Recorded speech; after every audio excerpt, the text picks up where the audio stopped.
Yep.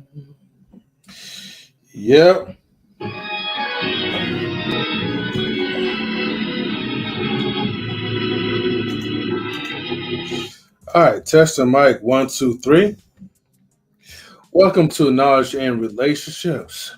This is your boy M3, and we're back again with another live stream tonight. Man, it's gonna be a chill night. As you can probably see under the ticker symbol, we are having a open topic night. So anyone is more welcome. Everyone is more welcome to, feel free to join in. I'm about to go ahead. I'm gonna post the link. So I'm gonna make sure I pin this on top. Excuse me.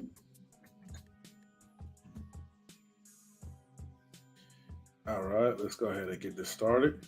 There we go. All right, so thank you everybody for tuning in for tonight's show. As we're waiting for more people to join in, give us about a second. Okay.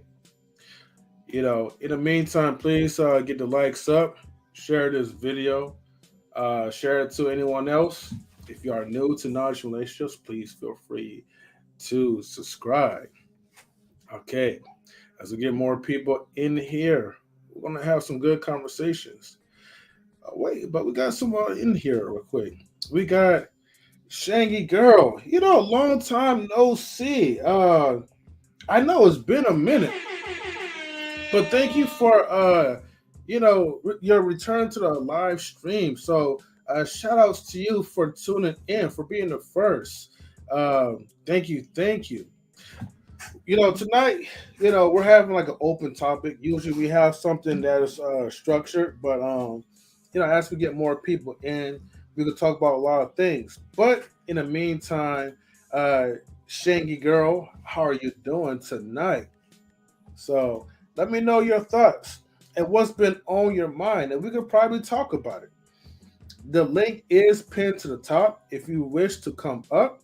Otherwise, you can leave your comments in the chat, and we could definitely have a fun interaction. Okay, so let me go ahead and get your stuff real quick. Home food travel, subscribe now. You got some good stuff too. I remember I subscribed to your channel like a long time ago. I'm still subscribed as well. So again, thank you for tuning in. Appreciate it. So, anyways, all right. So we know like a lot of stuff has been going on. Pretty much while I've been just kind of like just taking a couple of breaks from social media a little bit. Every now and then, I try to focus on other things besides like just with YouTube. And oftentimes like when you take like a short break, and I'm not talking about like a long break where it's like a month or so, but just like taking a few extra days off than the usual streaming. Because I haven't streamed last Thursday, but however, we did stream this Friday. Shout outs to OG Patrice, because OG Patrice definitely played a wonderful tribute to Malcolm X. But first, before we begin and continue, I gotta give a warm shout outs to, oh my, the sun is out, but yet when the raindrops fall from the skies, we got someone that's fly, and that's no other than She Stole My Thunder, my fellow Canadian sister. How are you? She says, I'm just here to add to knowledge and relationships, good looks, talents, and intelligence. Don't mind me. I'm just having popcorn and beer. For everyone, as usual, help yourselves, folks. Appreciate it. And she says, yes, love seeing OG Patrice in the hood. And then she says, oh no, the storm has arrived. Yeah, we haven't had like any storms lately, but it's good to have some rain every now and then. So when She Stole My Thunder comes in, she brings the rain, which lessens which lessens the pain. I was gonna say plain, but how would I rhyme with plain following up with that? We also have Vouaghn Bryant. Salutes to you, Vouaghn Bryant. Thank you for tuning in. Peace, joy, and blessings to you as well. So tonight, we're having pretty much like an open topic. I want to know your thoughts. We could get things rolling. I do have some other stuff that I do have in mind. Shout outs to Daryl Long, because I was watching his live stream earlier, and hopefully he'll be able to come up. But actually, I need to send a link to him. But hopefully he'll be able to come up, because he was doing a reaction video, and the reaction video was talking about and it's it had a couple of well, I'll just say, like, in my time of watching the video, I didn't really see a lot of black women on the video. But I'm not trying to make this a race thing. But the point of the video was that, like, a lot of times we place maybe harsh expectations on ourselves as men. And for men, we could think of one thing that we think or believe that it's going to attract certain type of women within the caliber. And we always result to, like, finances, which, okay, it's good to be financial stable, but at the same time, we're looking too far ahead of thinking money is the ultimate solution. Now, it's relationships. How are you doing? I'm tired and a bit stressed.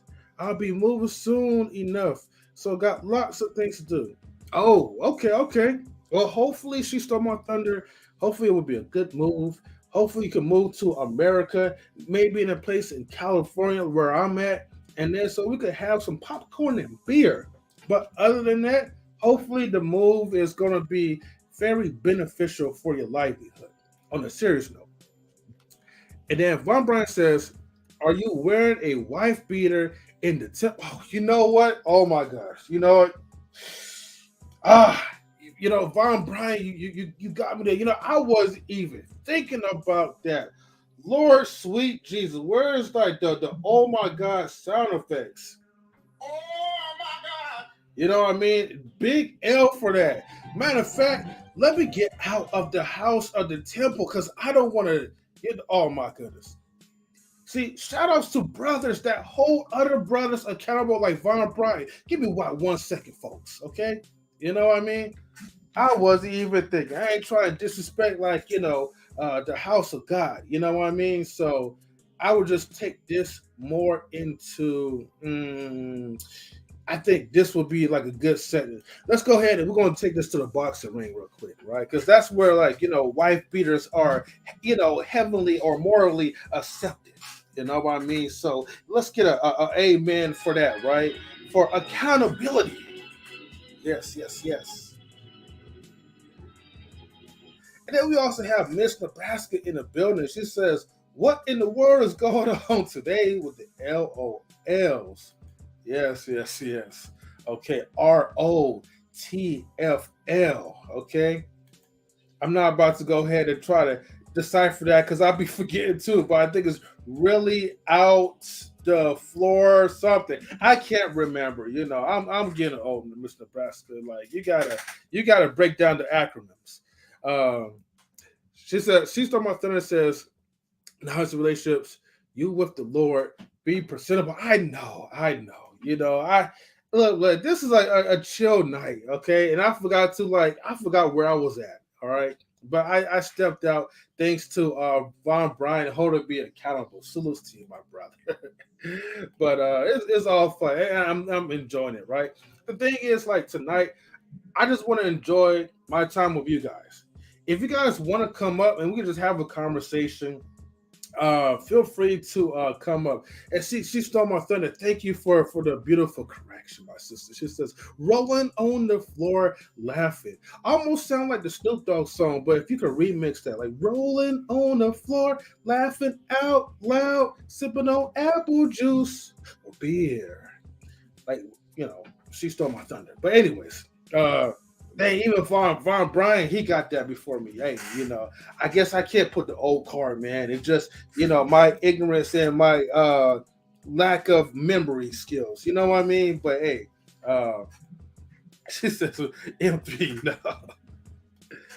But look, let me go ahead. I'm going to send the link to you guys. I want you guys to come up, right? Because I just want to talk. I want to just see how everyone is doing. And let's see, she stole my thunder. Says Vouaghn Bryant be keeping everyone looking their best. He's not just the sound of smoothness. He also has the looks covered too. Yes, definitely as well. You know what I mean? So anyways, back to what I was saying. So I was watching Daryl Long's live stream, and it was women that was showing okay, they was talking about what they really want in a man. And it had me thinking a little bit because when we come up in these spaces, we think too much of we come in these spaces already thinking that we know what women want, right?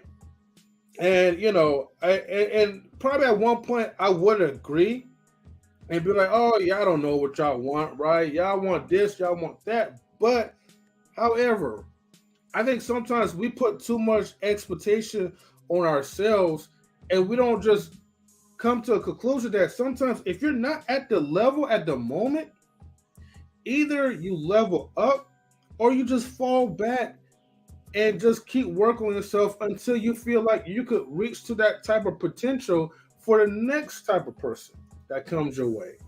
And the thing is, I think a lot of times what really keeps us ignorant is that us as men, we keep thinking that money will fix every solution.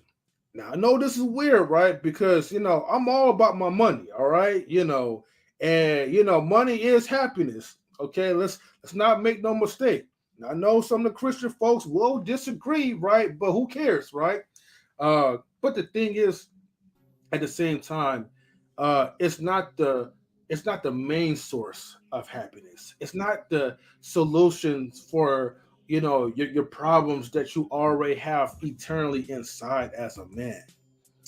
And she stole my thunder and says, I barely know what I want sometimes. Please try not to get in my head. Daryl Long, what's good, family?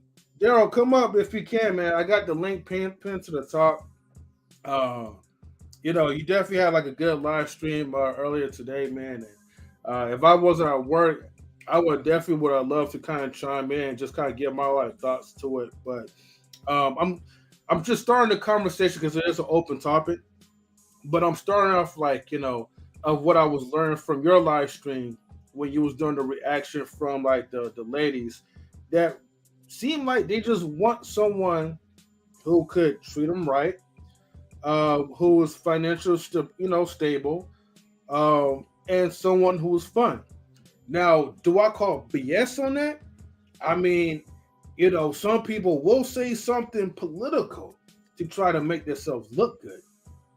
But however, some people actually come from a genuine place.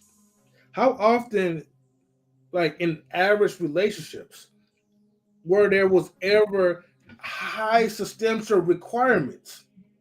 I just wanted to talk about something that is on a realistic point of view. Shout outs to Great Pill Podcast. Oops, my bad. Hold on, wrong one. Shout outs to Great Pill Podcast. He says money can handle 90% of everything in your life, except for game and charisma.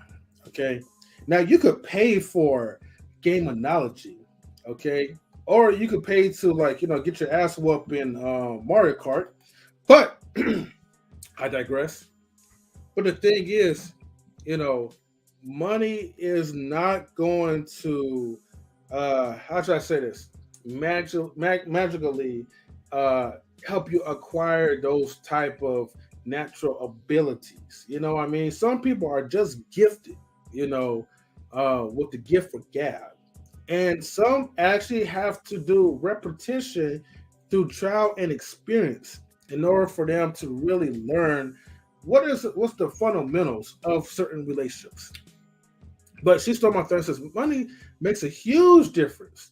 Sure, you can't solve all your problems, but if you have mental health issues or just health issues, having access to money will help a lot. Yes, yes, I do agree to that, right?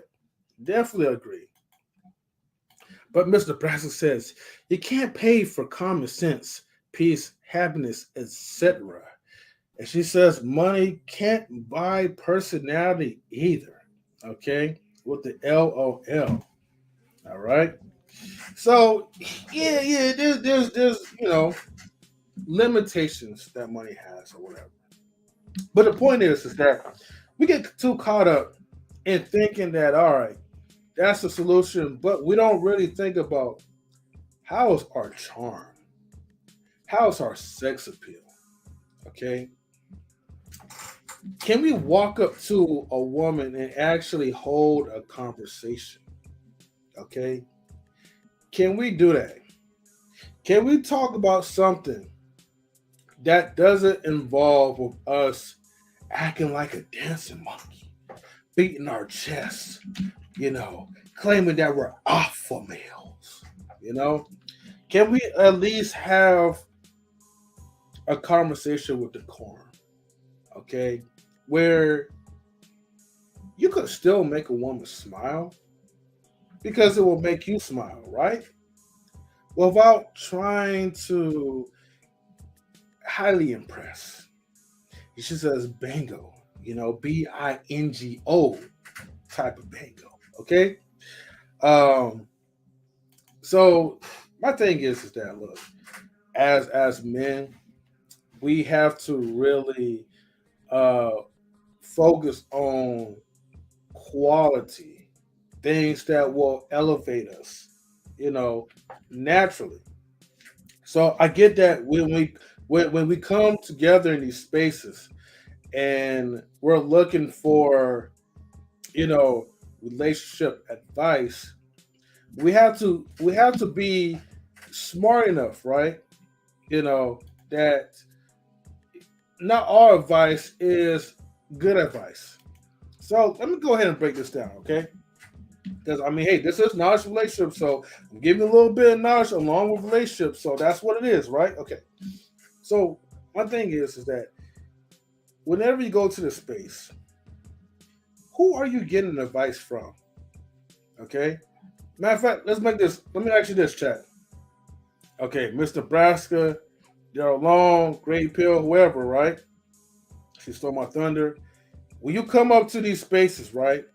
And if you're ever looking for relationship advice, who is the number one dating coach or relationship advice coach that you guys would normally turn to? Okay. And that answer, okay, as you guys answer this question, that will help me kind of understand, like, oh, okay, like, why people operate in a certain type of way. Because advice can be heavily influenced if you really hold strong into that conviction. She stole my thunder says, Mr. Nebraska, you're right. There's a few things money can't take care of. I look at money as a pyramid of needs. It takes care of the basic levels, but the higher you go, the less it can take care of. Well, here's the thing, right? One thing I would say like this with money, right? It helps you open doors with a lot when it comes to networking and business. Money can't actually help generate to make more money. You know what I mean? To live in a comfortable life, but at the same time, it's up to you how to utilize your money. Because you could have $100,000 and you could blow that versus you having $50,000 and learn how to invest in that to turn that into $500,000. Just saying. I'm almost losing my train of thought what I was gonna say, but oh, okay. So when you go into these spaces, okay, are the so-called dating coaches, okay? Because I know, like, look, deep down inside, a lot of y'all are looking for love, okay? Y'all looking for that one person, or maybe multiple if y'all poly, but y'all really looking for that person who can actually be faithful and hold it down. But when you guys go to these spaces online, especially on YouTube, do you guys ever think to check like, well, I'm getting so much of red pill advice, red pill ideologies, but yet are these people are married or are they in relationships themselves? And I know a few people have really point this out that really caught my attention because the thing is, you have so much fillers, people filling your head up with you need to do this, you need to act a certain type of way. This is how you need to be a man, you know. But yet, and I'm not gonna say nobody's names like in the community or whatever. Not that they're gonna watch this anyways. But my point is that like when you get those type of advice, like you gotta ask yourself, like, what's your realistic goal? Are you really thinking that you as a man, right, in this society are going to get five, six, 10 different women? You know what I mean? Like in real life, after hearing red pill ideologies, you know, as a woman. And hold on, and shout outs to Marcus as well. Thank you for tuning in, my brother. Good to see you. You know, everybody feel free to come up, man. I'm just want to just have a conversation. But she says, yeah, I checked out the dating advice seen on YouTube.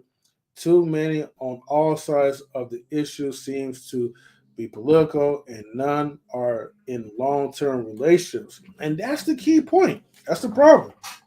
Okay, you're getting all this advice, and here's the thing: I'm not crapping on men. I just want to make sure. Actually, I'm trying to help men because there is a need, but there's also a need for women as well too, because as you join in these red pill spaces, you ladies are also getting red pilled as well.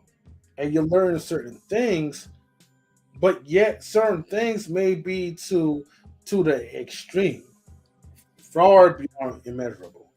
Okay? But before I do that, hold on, I gotta give a shout out, a warm welcome to Miss She Stole My Thunder. So salutes to you, sis. I know it's been a minute since you came onto the panels.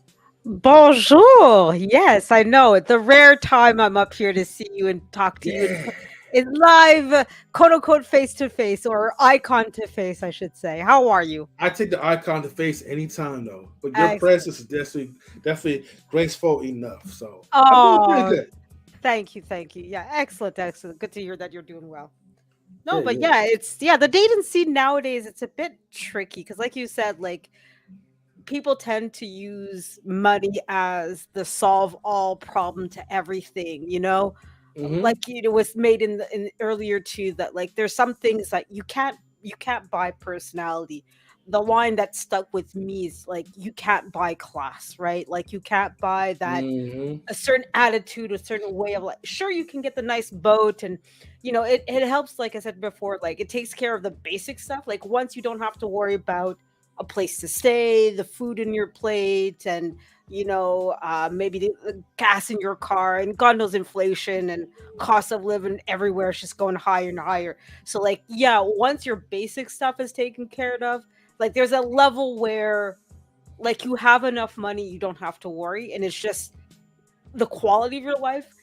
It helps in the relationship because it's like if your big concern is the money, money, money, it's like you're gonna fight about that and it's gonna break you up. But once you have that taken care of, a lot of the issues in the relationship will also be taken care of because money and adult relationships, i.e. sex, are the two Mm-hmm. big reasons why people break up.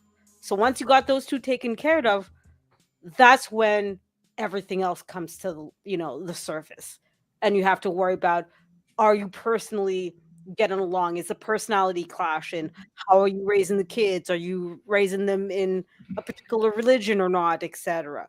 So that's why for me it was important. Yeah, get the money taken care of, get that done, and then once you have that, then move on to the other issues. Then worry about everything else. Yeah, definitely for sure. And I want to give like a salute to E Man Williams. Sorry, E Man Williams. Thank you for tuning in, E Man. When it comes to having these topics, especially about finances, that's E-Man's specialty, like on that.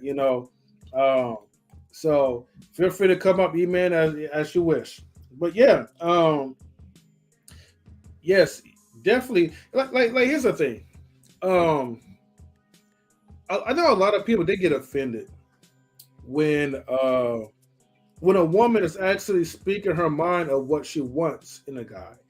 Let's just say like Ebony, what's that? Ebony K something. Is the last name Williams or something? I can't remember. But women like Ebony K who prefers to date someone who is, at her level or above. A lot of men took offense because, she wasn't into dating bus drivers, but they felt like she was putting down on black men. But here's the thing: if you're at a certain level and you feel like that's where you want to be, there's nothing wrong with just being honest of what you're looking for, where you're at. Now, realistically, you may cut off a lot of potentials, that may be interested, that actually will be on your level and feel like, well, why would I choose you when I have all these other women that's lined up, running after me? It's just a caveat to it. But then, normal relationships, people that has not experienced the so-called high value life, I still think like they have it more easier than the ones like who are truly high value. Because the thing is, you have the majority of them that are not like at the highest peak. So it's either you have realistic expectations or you could raise your expectations, but you could lower your chances of potential good men who could actually qualify. And if a woman's just asking for a guy, hey, I just want a guy that has a job or career. I want a man who's ambitious. So yes, he's in his career field, but he's doing it to try to advance into the next career path. Or maybe he's at a career path that he really loves that he's doing, and it's just enough to take care of himself and maybe take care of the household as well too. You know, but they, certain women are not always like looking for, oh, I want somebody that is way above my means. You know what I mean? Just passing through to show some love and respect. I have a lot of staying to do, but I will return if you're still on. Peace. Well, thank you. Thank you, Vaughn Bryant. Salutes to you. Yeah, thanks for tuning in. I appreciate it. And if she saw my thunder says good luck with the stay in Vaughn. Definitely for sure. But yeah, she stole my thunder. What's your thoughts so far? Well, I mean, you're right. That and I think part of it is because for a lot of men, they feel emasculated when a woman, not only like you said, has that like, look, I know what I want, I know what I Mhm. like, this is what it is, and even if, like you said, it's just I just want the basic stuff. I don't care if just the fact that a woman can say, I want this, I want that. For some men, obviously not all, it Mhm. feels like it's emasculated because they want to feel like they're providing the solutions to a woman's problem, because that's what you'll hear a lot of men criticize a lot of women. Oh, they don't know what they want. When we ask them what for dinner, we're the ones making decisions. So the second a woman can say, I want this, I want that, regardless, even if she's, the standards aren't realistic, because that's the Mhm. other part of that criticism is that some women may want things that are not feasible or unrealistic, which is a valid criticism to some degree, right? For some men, it's like, oh, you're masculine. You're taking my masculine energy away from me. That's part of what I hear a lot in the red pill community in general, specifically. Where they feel like I should be the one providing, I should be the one who's making decisions. So if you're able to say, I want this, I want that, it's like you're taking something away from them. Um, Now, yeah, some women, let's be honest, are going to have unrealistic standards, are going to be, I want a man who's, the 666, right? Not to be that old demon thing, but, the six figures, 6 feet and all that stuff, right? And it's like you're looking at the girl like, like Kevin Samuel said, right? That infamous line, you're average at best, but you're out here expecting a 1% guy. Like, come on now, you got to be realistic with what you want as well.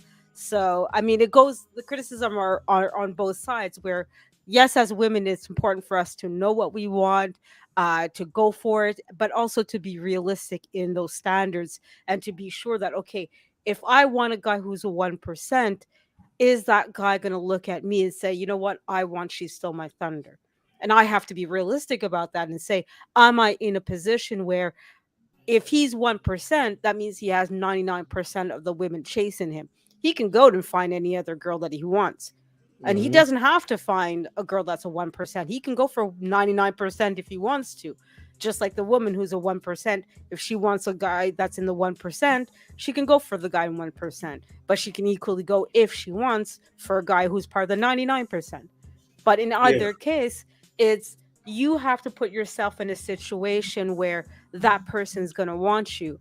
And for a lot of guys, that's why they have some issues with women saying, you know what, I don't want a guy who's not part of the 1%, because they know in some cases, I'm not part of that 1%. I can't fit that woman's standards. Just like for some women, they don't realize they're not fitting the 1% standards, right? You'll see that with Kevin Samuels, where he's like, you know what, these 1% guys, they want a woman to look a certain way, to smell a certain way, to talk a certain way, to behave a certain way. And for a lot of women, it was a hard lesson for them to learn and accept that you don't look that way, you don't talk that way, you're not fitting that standards. So you have to do one of two things. You have to accept that you're average at best and move on and just get what you get, and that's it, and be happy with it. Or put yourself in a situation where you are what that 1% guy wants, so for a lot of guys, that's a lesson that they have to learn, pretty much, is that, hey, you might have to change, you might have to lose weight, you might have to get that Rogaine going so that your hair starts growing or something. I don't know, like, it's both ways, you know what I mean? I definitely understand. And I think what makes it a little bit challenging is that, because, like, well, you have the majority, that preferably their idea is like, hey, well, if you could have it all, you will take it, right? But realistically, like, the other part is that most oh my God, I forgot what I was gonna say. But most men have to understand that that everything is subjective. You know what I mean? Like, so you could be a man that has long hair. You could be a guy that has short hair. You could be a guy that is big or is small. But the woman that you're looking at or looking for, honestly, it depends, like, on her particular preference. And you may not even be her type, even if you're, you have the monetary gains or you're physically attractive. Maybe it's something through conversation, the intellect. Maybe you're lacking in that. And so I guess, like, the point is, make sure that if a guy can try to work on all those aspects, so then that way your pool could be larger, as opposed to pretty much restricting yourself. There was something else I was going to talk about, but even with Kevin Sims usually he does, like, make good points that that's realistic. If you're average at best, you can't really expect to find like a a high income earner and expect for him to choose you out of all the pretty girls that's out there. Now, here's my thing, right? If we go to the reverse, like with guys, because there's a lot of successful entrepreneurs that are women, and so let's just say if a woman has a company, okay, but she decides she would choose and settle for a man who is making far less than, like, you're pretty much working class. Do you recommend, you know, if that was maybe any of your guy friends, would you recommend that guy friend to be in a relationship with a multi-millionaire? That's a good question. I mean, I'm kind of like right now I'm single and I haven't been in a relationship in a while, so it's like for me, Mm-hmm. I'm kind of given the advice from the outside in kind of thing. For Mm-hmm. me, it's I think it would really be contingent on how the guy is handling his finances, right? Because like I said before, the two big reasons why people get divorced is money and sex. Those are the two big reasons. So Mm-hmm. if he can show that whatever his income is, let's say he's making 60K, right? Which is a decent salary. It's not bad. It's nothing Mm-hmm. to be ashamed about, right? If he can show Mm-hmm. that, hey, look, I'm living within my means. I'm, maybe spending, let's say 20K. I'm making up numbers here, right? I'm making 20K, the other 40K I'm investing, I'm putting into my retirement. Then for me, I would tell the woman, yeah, go ahead. Because with this guy, if you're, as a woman, bringing in, let's say, 100K to the relationship, he'll be able to match the idea of the goals of your relationship, and he's going to be Mm-hmm. able to handle the money that you'll give him, because in a perfect relationship you're giving him and he's giving you, right? So he's going to be able to take that money and multiplied in his own way. Maybe with your financial, investment, he's going to be able to take off his business and make his business go from 70K to 100K. And now you're both making 100K, right? But if the guy's not responsible and he's spending, and he's now, 20, 30, $60,000 in debt, that's not the kind of guy that I want to be in a relationship. For me, it's like it's the same thing with, like I said before, with how you're raising your children. If you're a devout Catholic and you're going to marry an atheist who's, Mm-hmm. strongly against religion, and now you have a kid, that's going to be an issue. There's going to be issues no matter what. Even though both of you are very good people, the person that's Catholic is going to want to raise a kid Catholic. The person who's an atheist is going to want to raise a kid atheist. So you have to come Yeah. to an agreement from the get-go that, hey, look, we're both have to go, with the same ideas how to deal with this issue. And like I said, money is a big thing. Whether we like it or not, it's going to make a huge difference in your relationship. So if you're not both on the same page, regardless of what it is, it's going to be problems. So and it's the same thing with the woman that's, let's say in my example, making 100K and the guy's making 70K. If you're both spending your money irresponsibly, Mm-hmm. regardless of whether you have 170K together, you're not going to last very long, because you're going to be blaming the other person constantly. You're spending my money, you're doing this, you're not, it's going to cause frictions. So regardless, you have to be both on the same page, have the same goals, have the same, we're building a life together. We're putting our money together so that we can have a better life. And that if you're going to have kids, that money is going to allow them to also have a better life than what you had. So even if it's not perfect, it's at least better in some way than what you had before. You know what I mean? Oh yeah, absolutely.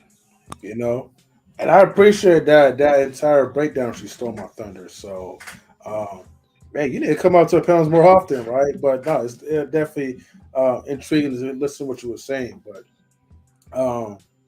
yeah, I mean, like I said, like this money conversation could go on for eons and eons, right? But like I said, unless you start like utilizing it to like your advantage as a person and making sure that you're well to do, so then that way the people that you are in a relationship with will actually reap a certain type of benefit where both of you guys can actually live in a comfortable type of life or even beyond. It's like we have to focus on the usual basics, and that's really taking care of ourselves as people and making life choices and right decisions. Um, we now it's funny that we weren't, because as we're talking about this, right? And I know that's usually heavily influenced on the men. However, right, why do women get shamed? And I'm just talking about YouTube space because realistically, I don't. No woman's going to be getting shamed, out in the public for living in a successful type of career. And the thing is, the detriment that we put ourselves into. We always say that money doesn't matter for a woman. We just want a woman based off her looks. As long as she looks good, she can clean or cook or whatever. That's all we need. But if you are a well-established man, you don't want to feel like you're dating a broke person. You don't want to feel like that you're getting used. That's why men like Yo Garvey is sticking around with Angela Simmons because Angela Simmons, she has money. You know, she's not going to try to, use him for his money because they're both well-to-do and successful. I mean, recently she brought him like a Tesla for his birthday. Um, and I think that was like one of like the best brands, best models that she bought for him. So the thing is, could a person who is average or below compared to his level could do those things for him? He would have to be spending money out of his pocket all the time. And so, when these women decide, they want to go to college, they want to like, go after the career. I get that the most important thing is creating families, but you can't really create families if one person is carrying the whole entire load for everyone else. I know people say like it's better for the man to do all these things to provide, and that makes him feel like a man. But we're at a certain point where you can still do these things, still feel or appreciate it, but not set yourself up into like feeling like, well, dang, like what does she have to offer for the household? You know, I told her that I don't want her to work. She's gonna be a stay at home mom and all that, but financially, I just think it's a burden for most people, and especially with inflation and everything else that's going on for average couples. I think both people, and to me, I recommend this. Both people need to build up their education, their financial education, literacy, and their gains, before developing in certain relationships or investments. That's my opinion to it. Well, yeah, you're absolutely right. Because I mean, that's the thing, though. When at a certain degree, right? Let's say $500,000 as a salary, you're gonna Mhm. automatically see way more men than women. So I think for the 1%, men are accustomed to being the one that earns more. So for them, it's not necessarily about your earnings that's going to make them decide to be in a relationship with you or not. Like as I was listening to you, I was trying to look for the numbers and I couldn't find anything, but I'm fairly certain that there's going to be more men that are at $500,000 yearly salary than women. So for the men, it's like they're going to be concerned, yes, about the gold digging and all that, but they know even if they find a good woman that's not a gold digger, that's great personality, or maybe she's just very pretty and he's like, I don't care, that's what I want. I just want a girl that looks good, Mhm. but he knows that, look, chances are I'm the one paying. That's just going to be what I'm going to be doing. For women, on the other hand, we're going to be dealing with a lot of guys who have a lot of different salary ranges. So for us, it's like, I'm gonna have to be careful. And you put a, you nailed the coffin, right on the head, right? It's like you really have to make sure that when you're dealing with a guy, what's his goal? What's his end game? Is he just about me, me, me, or is it, okay, am I in this relationship with this guy because we're building ourselves? Even if you don't want to have kids, it's like, are we building to get a better goal in our day, in our lives? Because for us, it's like, there's going to be, for, let's say there's, I don't know, a million men who make $500,000. There's going to be 500,000 women. So like for the women, it's like, once, even if you get all the guys, it's like, okay, there's still going to be a lot. So for the women, it's like, I might not find that 1% guy. Yeah. I might, I have to deal with a guy that's only making 30K or whatever the case might be. So it's like, you have to be a lot more careful about what you're getting yourself into. But for the average person, which is most of us, it's like we're equally making 30K, 60K, 70K. So we both have to be mindful of what we're doing with our day, with our time. Did you wash the dishes? Did I wash the laundry? Who brought the kids to the daycare? And it's like we're both contributing, because neither one of us is making the 500K regardless. Like it's like you said, like it's like at best we're making 100K together at best. So it's like we both have to be like, if you're coming home and the laundry isn't done, but I spent all day at work just like you're not going to come on my back and, oh my God, she stole my thunder. How dare you didn't do the laundry?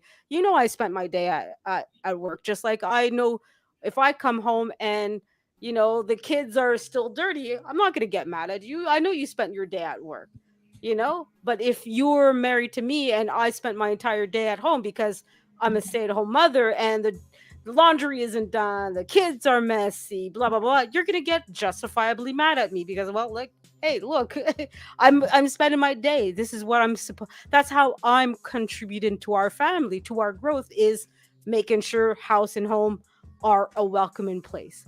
Anyways, I see somebody else on the panel, so I'll be quiet now. No, but that was good. Like, thank you, she stole my thunder. I appreciate, like I said, I appreciate you for coming up and chatting with me. Hold on, creating solutions, salutes to you as well. I do gotta give some good shout outs though. Shout outs to Mr. Intellectual SoapBox, also as known as Mr. Best in the World. And also shout outs to Quantum Love as well. Creative solutions, like I saw like the little chat in a back, but I'm a little tired, a little tiny bit. I've been working a lot, so but I'm good. Plus allergies as well too. So, but how are you doing, Creative Solutions? I'm doing good. How are you? Doing pretty good. We're just having like an open topic, so we were just. I mean, the topic came up with like monetary things, how sometimes us as guys we could look at one thing and feel like money is the ultimate solution to getting women, but there's more to it than just than money, pretty much. Um, and then we kind of jump into like families, but still on the contrary, you still need money like to really kind of provide and have like certain luxuries and to kind of like live in a certain type of lifestyle. But money is not going to help you to drastically improve like your overall quality of life, as a person internally. Yes, I agree with that. I had like a little topic like that on my channel. It was like a little segment about that, about how some men feel like if they don't have adequate enough money or more than the woman does, he doesn't feel like he could be in a relationship with that woman, or he doesn't know how to approach her because his value is tied to money. Yeah. And then I was like, so then I would ask these guys, is that all that you bring is just your money? If you was to take away your money, what is there else to you? What else do you have? Yeah, and that's the important thing because we hear that type of advice like a lot, And like I said, like I'm a big advocate as far as like, trying to get your money, but at the same time, I'm also an advocate of just being realistic. I want to just keep it real with you.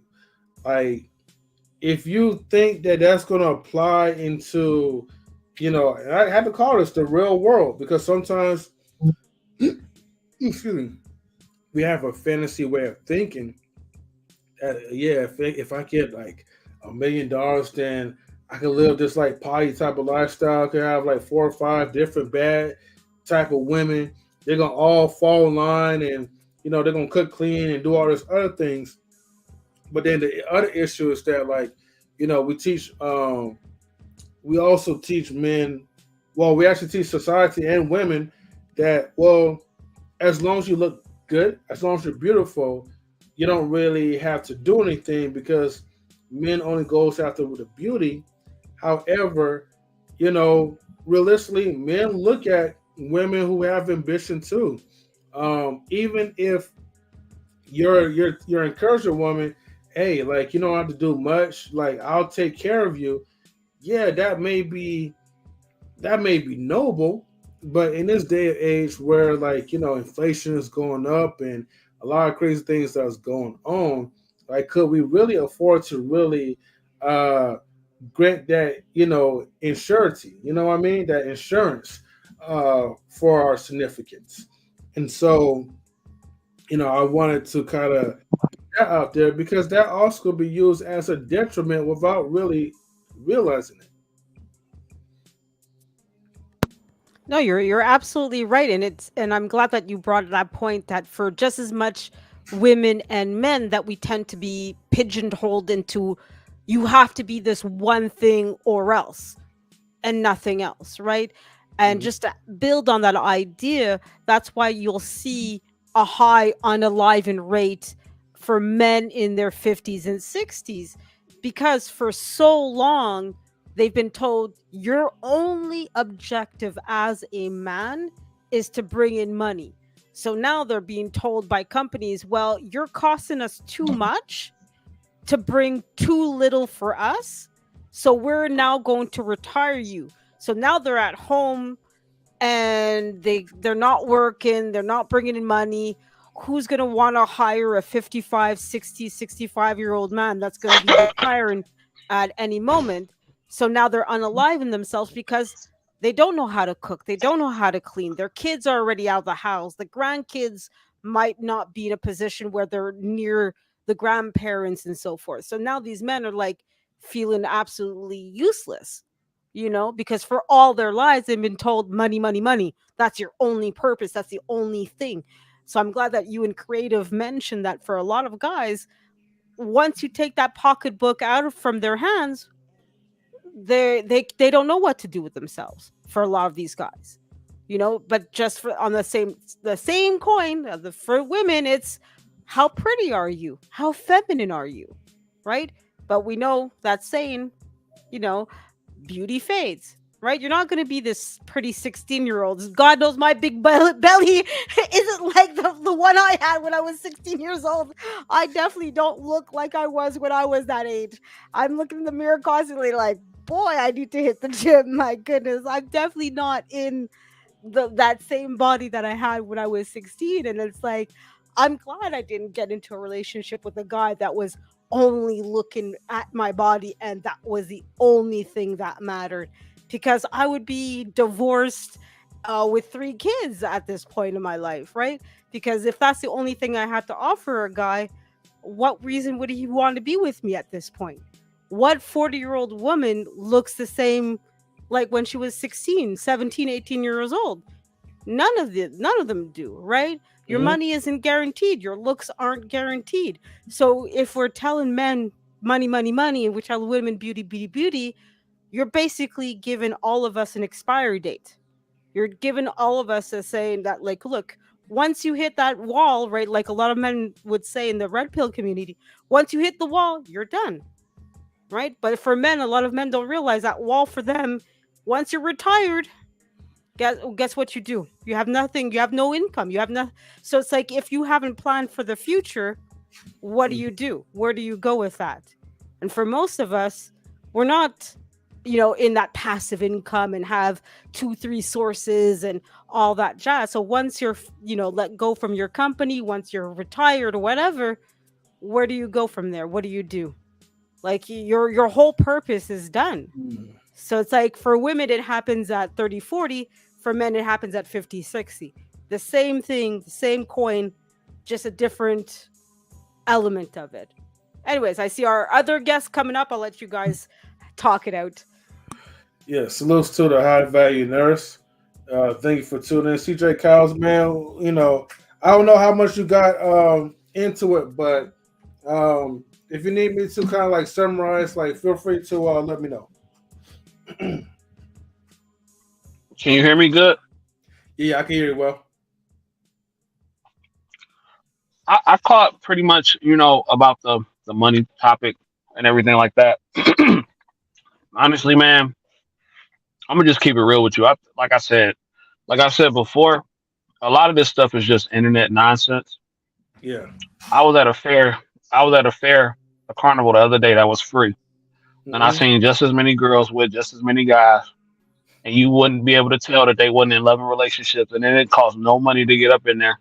It was absolutely free. They might have spent $6 on a lemonade. So a lot of that whole money thing, like it sound good, but that's just a lot of internet talk. But here's the thing. There's nothing wrong with a woman wanting a man with money. And there's nothing wrong with a man wanting a beautiful woman. You know what I'm saying? And I believe the sister's name is She Stole My Thunder. Like, I have to disagree a little bit. I have to have some pushback because there are plenty of women who are in their 40s who keep themselves up, keep themselves in shape, who do what they're supposed to do for those valuable men. I see them all the time. Now, this ain't on no red pill stuff, but I see that all the time, like women in their 40s, 50s, 60s that really take care of themselves and keep up themselves in good shape. Now, that might not be the average person. Fine, I'll give you that. But if a person wants to keep themselves in shape, they can. Just like if a man wants to continue working until the day he dies, he can. You know what I'm saying? So I think all that is a choice, but I think people need to stop comparing their lives to other people on the internet. You know what I'm saying? If you a $30,000 a year dude, get you an average chick, and y'all rock out into the sun together. There's nothing wrong with that. You know what I'm saying? But if you a dude that make you a lot of money, and you want a beautiful woman, you want a couple of them, then do that too. It's all about what you want at the end of the day. You know what I'm saying? So that's all I had to say about that part. Okay. Before I let She Stole My Thunder rebuttal, well, if you had any reply to it, shout out to Mr. Best in the World. Thank you for tuning in, brother. What's good, y'all? Yeah. You have anything you want to say, Mr. Best? Man, I just came on real quick just to chill and talk to y'all real quick, man. Watching the game, you know what I mean? Watching the game, you know what I mean? Just chilling, you know what I mean? Sitting back. What's going on in 3? What's going on to the ladies? She Stole My Thunder and Creative Solutions also. High value nurse was good, man. What's good, bro? All right, cool, man. Well, like I said, definitely good to see you up here.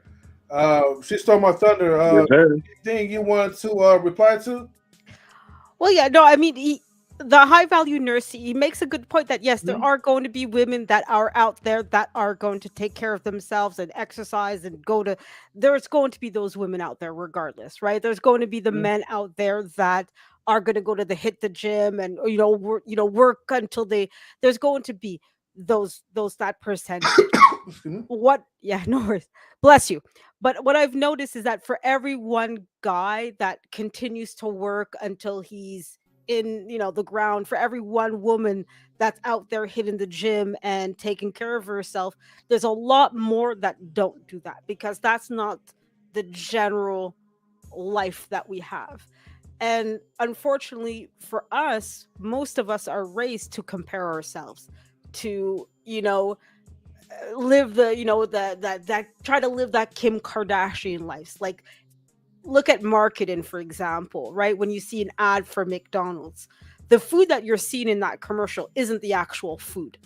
Like, I'm sure you guys have seen how they make those ads, and it's like so interesting, everything that they do to make that food look absolutely delicious. All you're seeing is look of it, and all of a sudden you get hungry and, oh, I want to go eat McDonald's. But you're looking at the fake food. You're just seeing the superficial level of it. And you're told that based on this is enough for you to judge that McDonald's is great and go for it. But don't go to Harvey's because, well, look, Harvey's is going to be, don't go to Wendy's or whatever. We're taught from day one to compare and to look at what the superficial elements are there. Most of us, that's what we're going to go by. You know, we're competing with the Joneses essentially. And it's a difficult cycle for a lot of us to get ourselves out of that mentality and to do like what you said, high value nurse, and to just, you know what? There's a free carnival. Let's just go there and hang out. Hey, walking is free. Let's go walk around at the park. Hey, there, I live in Montreal, and there's like not too far from Mount Royal, which is a big, part of the city.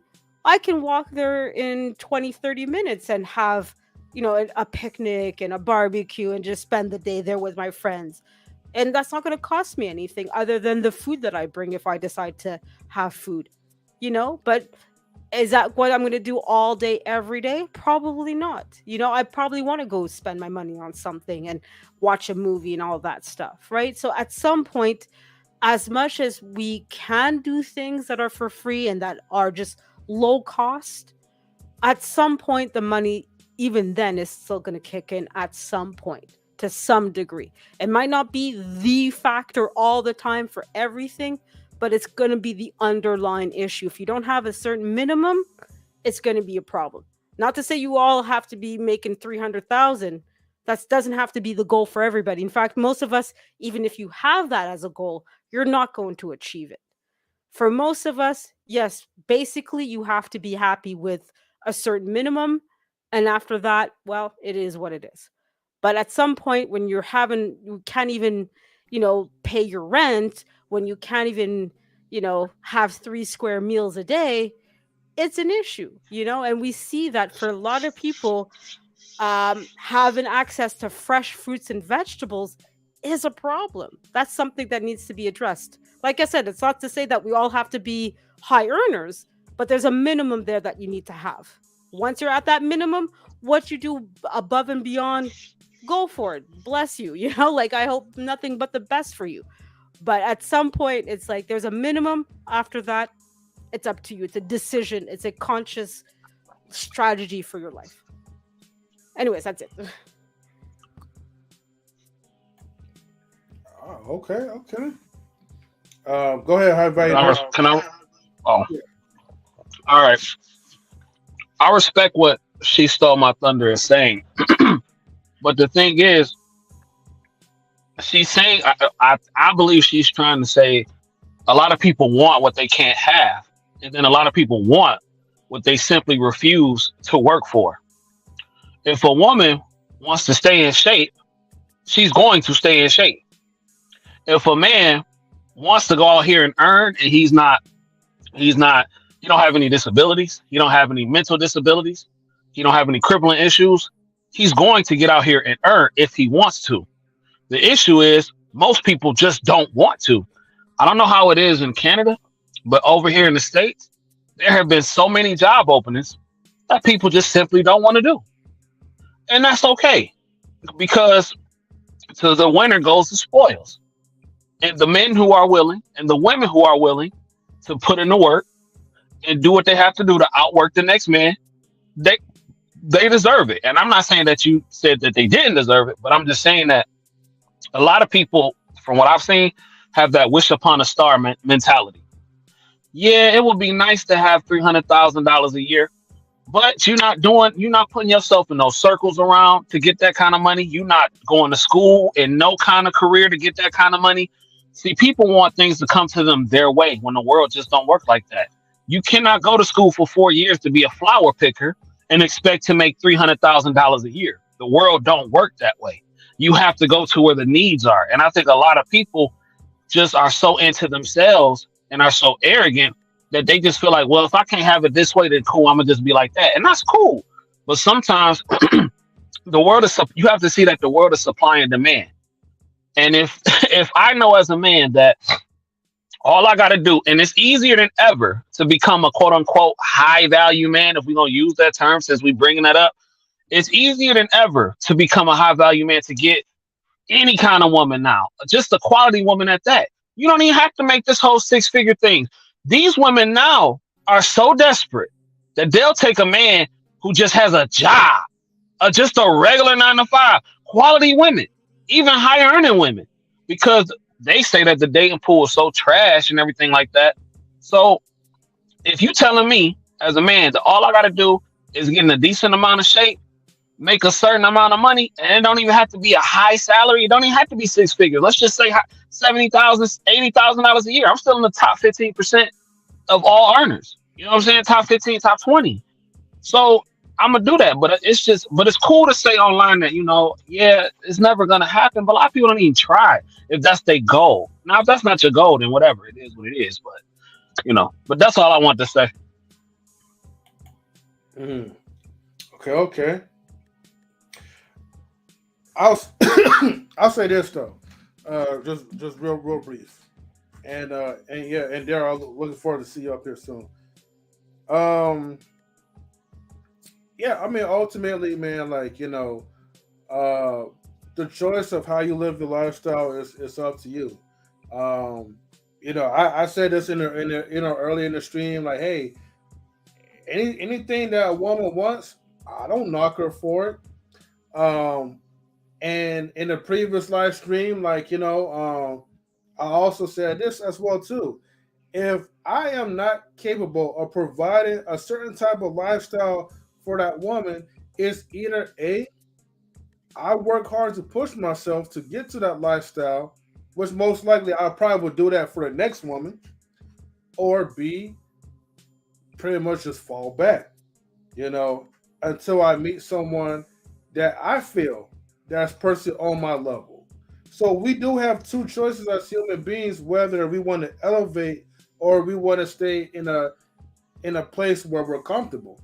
And neither one of those are wrong or right. It's just where you guys are at.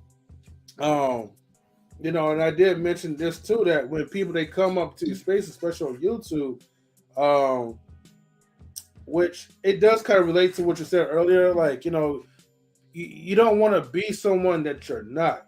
And I think a lot of people are pressing on to try to be this quote unquote high value person, which they're really not at that level at the moment. I'm not going to say you'll never get there, but it definitely takes some work to get there. Like you said also too, if a person want to make a certain amount, well, you can't expect for you to make that certain amount if you have not put the work into it. Especially if opportunities came at your way. Sometimes people will give you the opportunities and say, hey, look, I got this hookup. I could bump you up in the head of the line. Just say the word. But if you don't take that opportunity because you like where you're at, then cool. Be happy with where you at. But you can't complain about, dang, why I'm not making this certain amount of money. Well, you have to actually put the work and you have to actually put yourself that's out there. For weight, whatever, getting in shape, physical fitness. I mean, in some rare occasions, you may find a fit person that will be acceptable to a person, like I said, a rare occasion, to a larger person or a person who's out of shape. You know what I mean? But what are the chances are when you're in shape? When your abs are chiseled. When you have like 5% like body fat, you're going to attract like-minded type of people. People look for people who are ambitious, but their ambition is subjective to like how they view you as. Some women like a man who is like book smart, who reads like a lot of books, who could tell you from this book, from that book, books like Shiraz Ali, recommendations or so. Or books like Why Women Deserve Less by Myron Gaines, for sure fit. But anyways, I'm just throwing that part out there, right, for laughs. But the thing is, everything's subjective, so people like who they like. You know what I mean? And ultimately, you got to be aligned with the person that you're trying to get with, because you don't want to conform yourself, all your morals, all your values, just to temporarily get this person, and that's not even part of your lifestyle. So that's all I'm just gonna say. Anybody else want to chime in? And like I said, this is an open topic, so whatever else that came to your mind, even besides the money, feel free to speak up. Okay. I wanted to piggyback on what High Value Nurse said, and I fully agree with him. I feel like a lot of women nowadays, our standards are not subpar. We have very low standards for men, and these are the reasons why we're in like most of these situations. So I fully agree with them, and I agree that you do have to put the work in if you want, to become fit. If you want to have more money, you got to have those experiences, because those experiences and the things that you go through is what you can bring to the table, because you have something to talk about. You've been through something, you know what you're doing. You can talk and from different angles. So yeah, I just wanted to piggyback on what the High Value Nurse was saying. Yeah, I mean, for me, it's working hard. I think as much as that is a factor, right? That's going to be a major issue. I remember hearing, and I kick myself in the butt every time I have to talk about it, because I remember seeing a book where the guy talks about like the 100 most successful people in the world, right? So he looks at historical figures, current figures, and he looks at, okay, what made these people successful, right? And every once in a while you'll have these types of books come out and then try to analyze what makes somebody successful. Yes, hard work makes a huge difference, right? The hours you put in, what field of study you're putting in, right? Like the High Value Nurse mentioned, don't expect to make $300,000 for picking flowers, right? There's going to be certain careers where we know if you're going into that, chances are you're probably going to end up retiring with a very decent bag at worst. And that's if you were like subpar in the field, right? Like if you go and become a doctor, right? Chances are you're probably going to be fairly well off, even if you're not the best doctor, even if you don't go into brain surgery or heart surgery, you're still going to be making decent money in that career, right? But in that book, he said, look, that's not the only thing. And when you look at it, a lot of the people that are successful, did they work hard? Probably. But a lot of them also, when you look at how they were successful, and I'm saying success in money, but this is the same in success in interpersonal relationships, in any topic, and successful parents, whatever. Part of it is always going to be how much work are you putting into it, right? How much time are you putting into raising your kids? How much time are you spending reading books? How much, like part of it is always going to be your hard work. But when you look at people who are successful, the other thing is your network.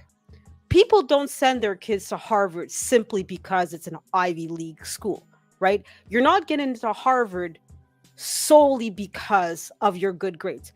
There's thousands of kids that are A+, honor rolled, top of the class, right?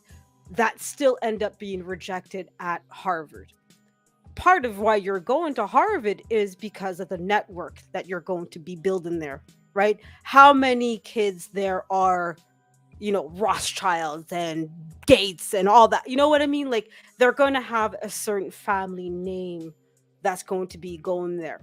So when your kid is going in there and they're just like whatever common name that you can find that has no like public knowledge to it, these kids, yeah, they're all equally smart. They all equally worked hard. You don't get an A+, you don't get an honor roll because you're a lazy kid, right? You're going to be there because you worked for it. But you're sending your kid to Harvard or these other Ivy League schools and not some other no-name school. Because once you're at honor roll, you can get into any school you want to. right? You can become a doctor whether you're going to Harvard or any other school that offers a medical program. You're still going to be a doctor no matter what. But you're going to send them to Harvard because you know that they're going to make friends with families with a certain name, right? They're going to be friends with people with certain connections. So hard work, yes, makes a difference. But we forget that to be successful, you need a whole bunch of other things that comes with it, like the networking, like who do you know, right? So you're 18, 19, 20 years old, going to college, going to university, and your father is Bill Gates.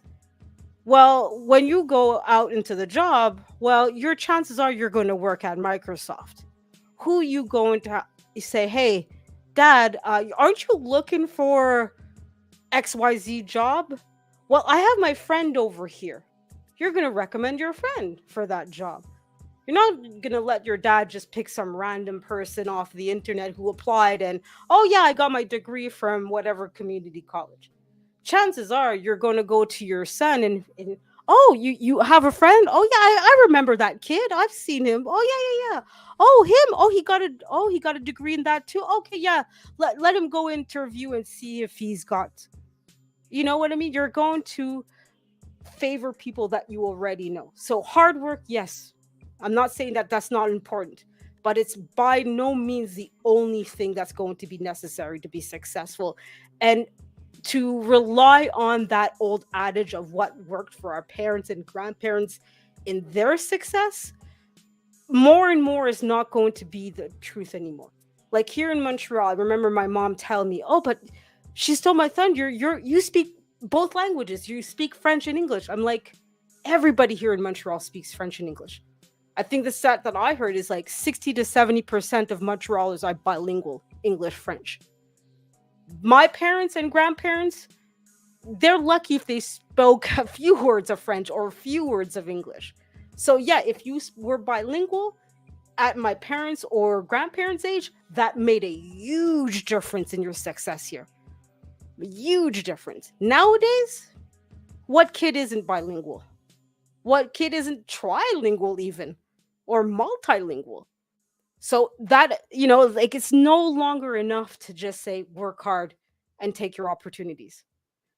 Because who doesn't work hard? Who doesn't take opportunities? There's going to be people that are going to work hard, right? But anyways, that's just what I think. Okay. Thank you, she's so. You've been on fire, like tonight. Says I don't know what type of like favorite popcorn or beer you've been drinking, but hey, keep it up. And shout outs to Stan as well too. So salutes to the brother. Thank you for tuning in. Then we also have Queen Forever 2K in the building. What up, Queen? Queen, what's going on? What's up? Hello. Yeah. Tonight is an open topic, Queen. So I mean, whatever that comes to your mind. I don't know if you got tuned in earlier into the conversation, but definitely feel free to share your thoughts. I mean, you already know. Come on, Queen, we want more. I'm just coming in on the tail end. So I heard something about working hard versus who you know. I think if that's what you're talking about, I think hard work is definitely still part of it, but I think it's all about the finagle and the charismatic tongue.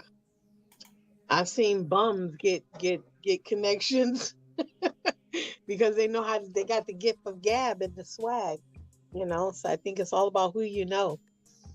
It opens doors for you that sometimes your education and sometimes your money can't. Hold on. Yeah, no problem. But I like the key part that you said about like as far as like like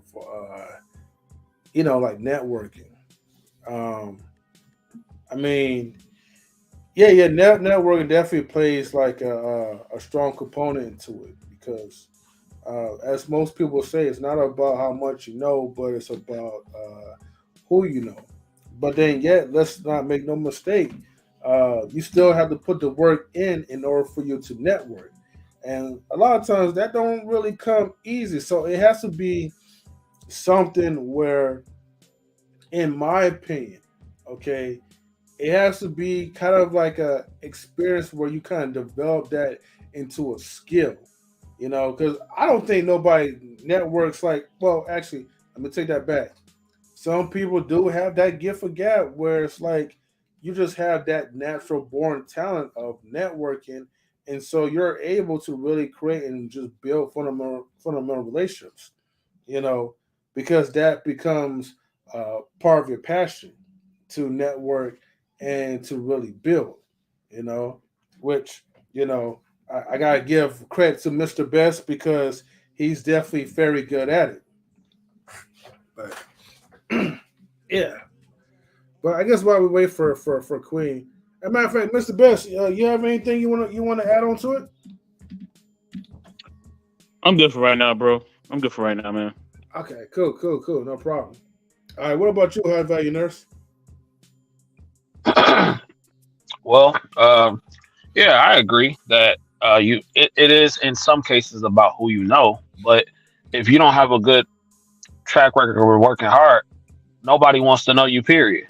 So therefore, the connections won't even matter. But Mm-hmm. yeah, I agree with what she stole my thunder was saying.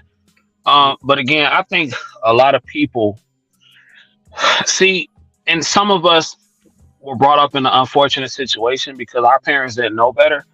But it's unfortunate because a lot of us are told that we have all the time in the world to make all the mistakes and do everything that we want to do.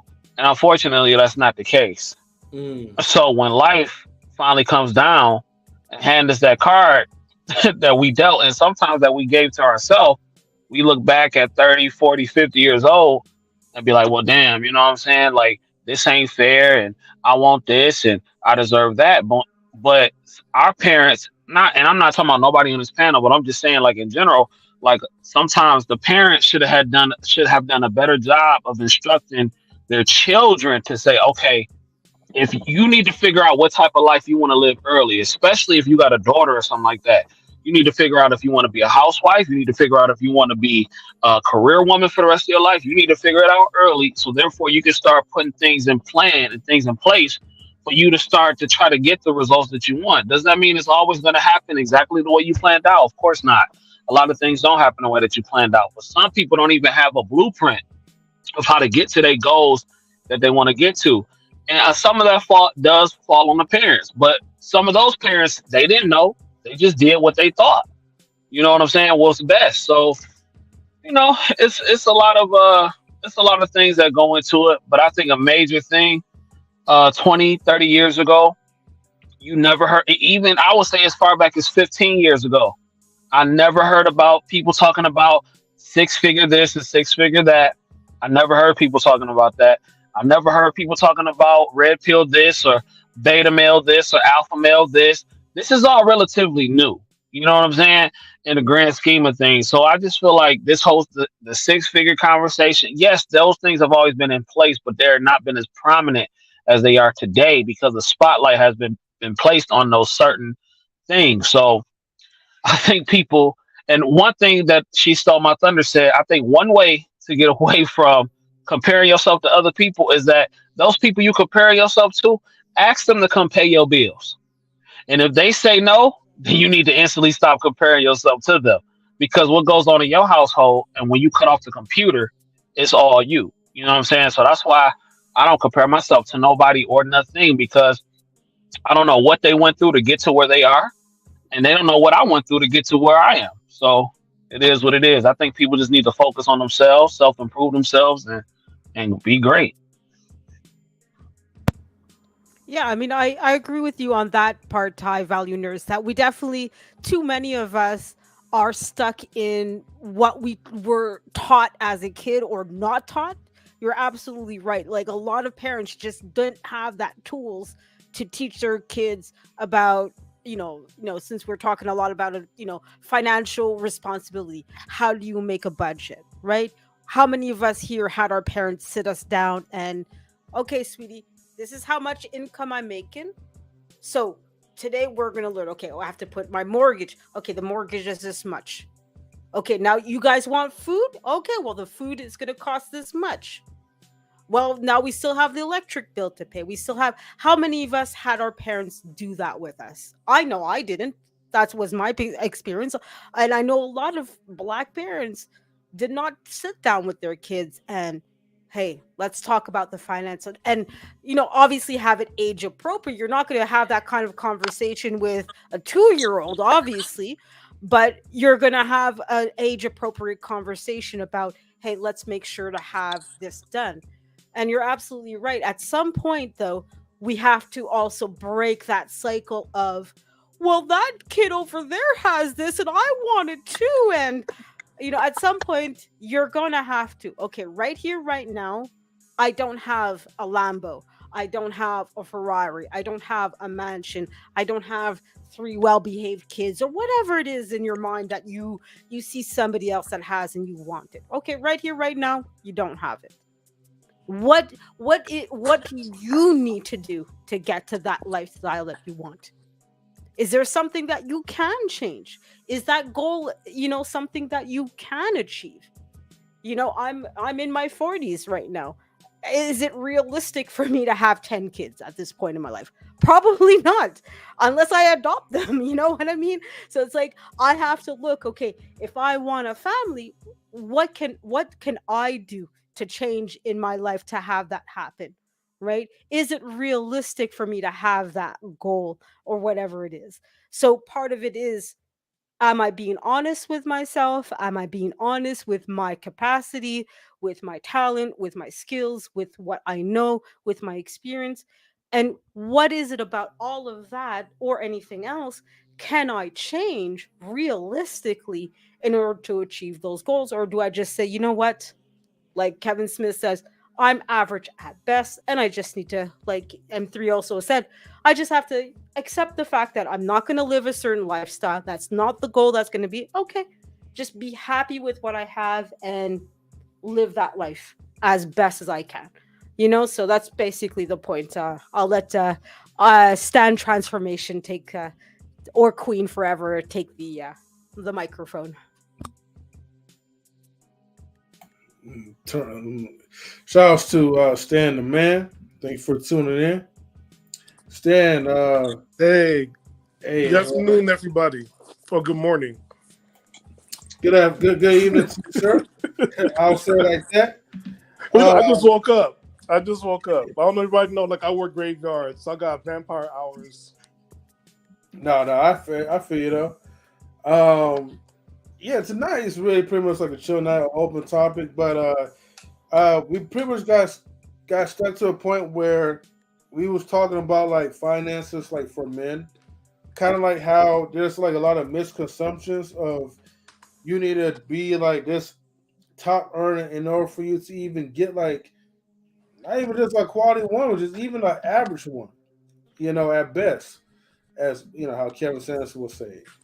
But then it's like, when you compare the real life, I mean, a lot of us live like an average lifestyle. And so the requirements is not that greater when you meet someone in person versus when you're talking to someone on the internet or you're engulfed into red pill. Well, I'll say red pill minded folks, which it could be women who are red pill now these days. Because they take these ideologies and now they running with it and be like, yeah, I want a man who's 6 figures. I want a man who's 6 feet tall. I want a man who, has a wallet that's whatever, or running with a 6-pack or 6 inches, however you want to call it. So everything is all about the 4 6s, when you come to these places online. But, I mean, if we all just get out of the house and start mingling with, folks and have real conversations, I think those expectations will be far less. Yeah, I quite like the tail end of all the conversations. I think there's like 3 short points I want to point out.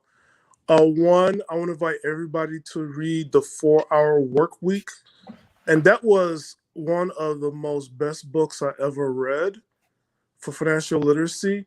It had you compare like who was richer, the corporate lawyer that made $100,000 a year versus the yoga instructor.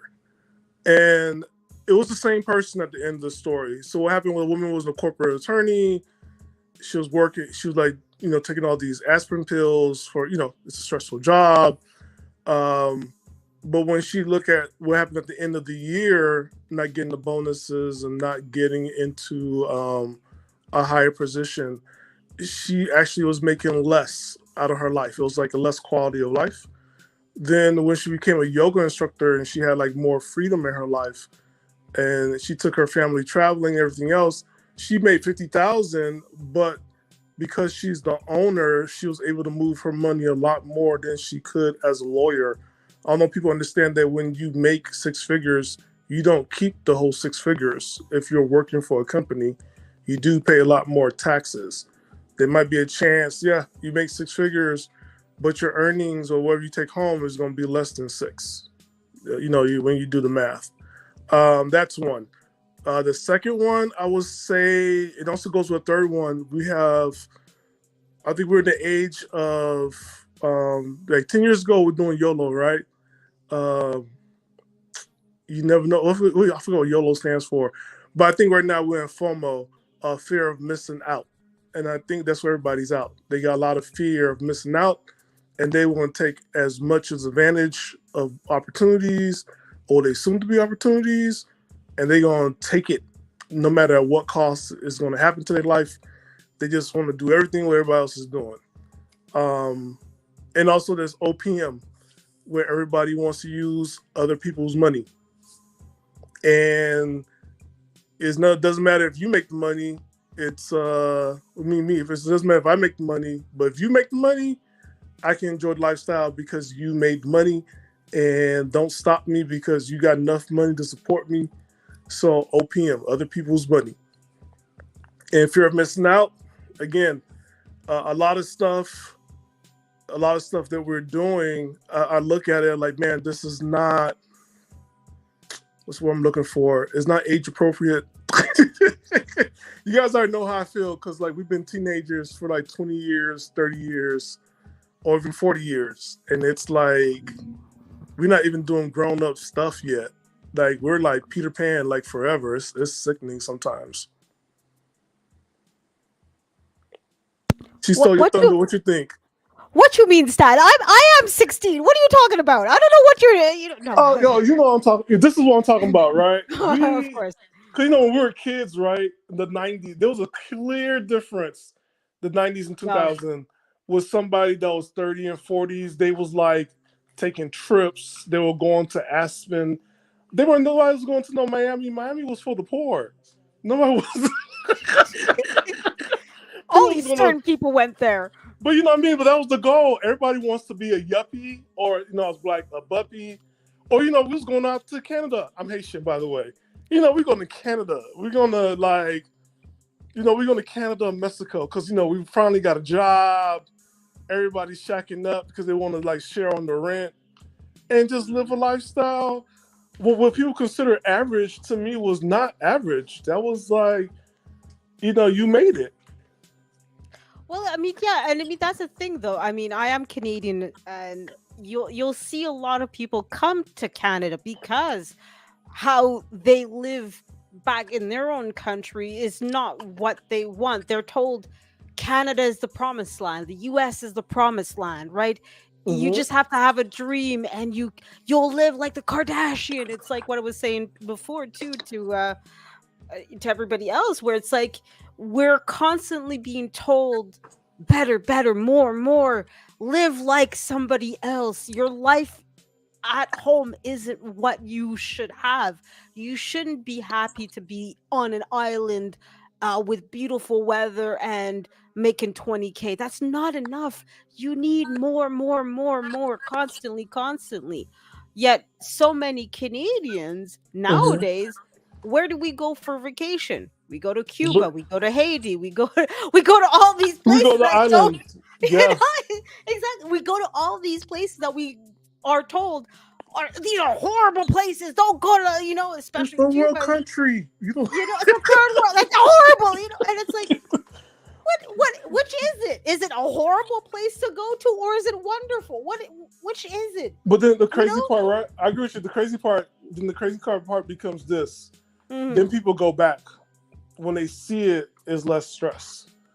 When they look at it, there's more of a community. And it's like, okay, do I want more stuff?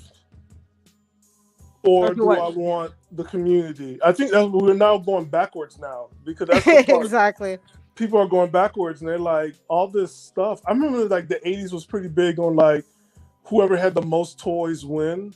And I think everybody had enough toys. Like people are they're tired of the toys. Well, I mean, that's the thing though. But ironically, the people who are grown up in the 80s being told, go for this, how old are they now? They're in their 50s and 60s. Ironically, about when they're like, why am I in this rat race? Why am I running for, I have to do 60, 70 hours a week?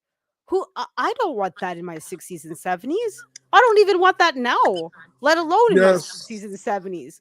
But I don't think we don't take an honest look at those, because nothing was explained to us as kids growing up.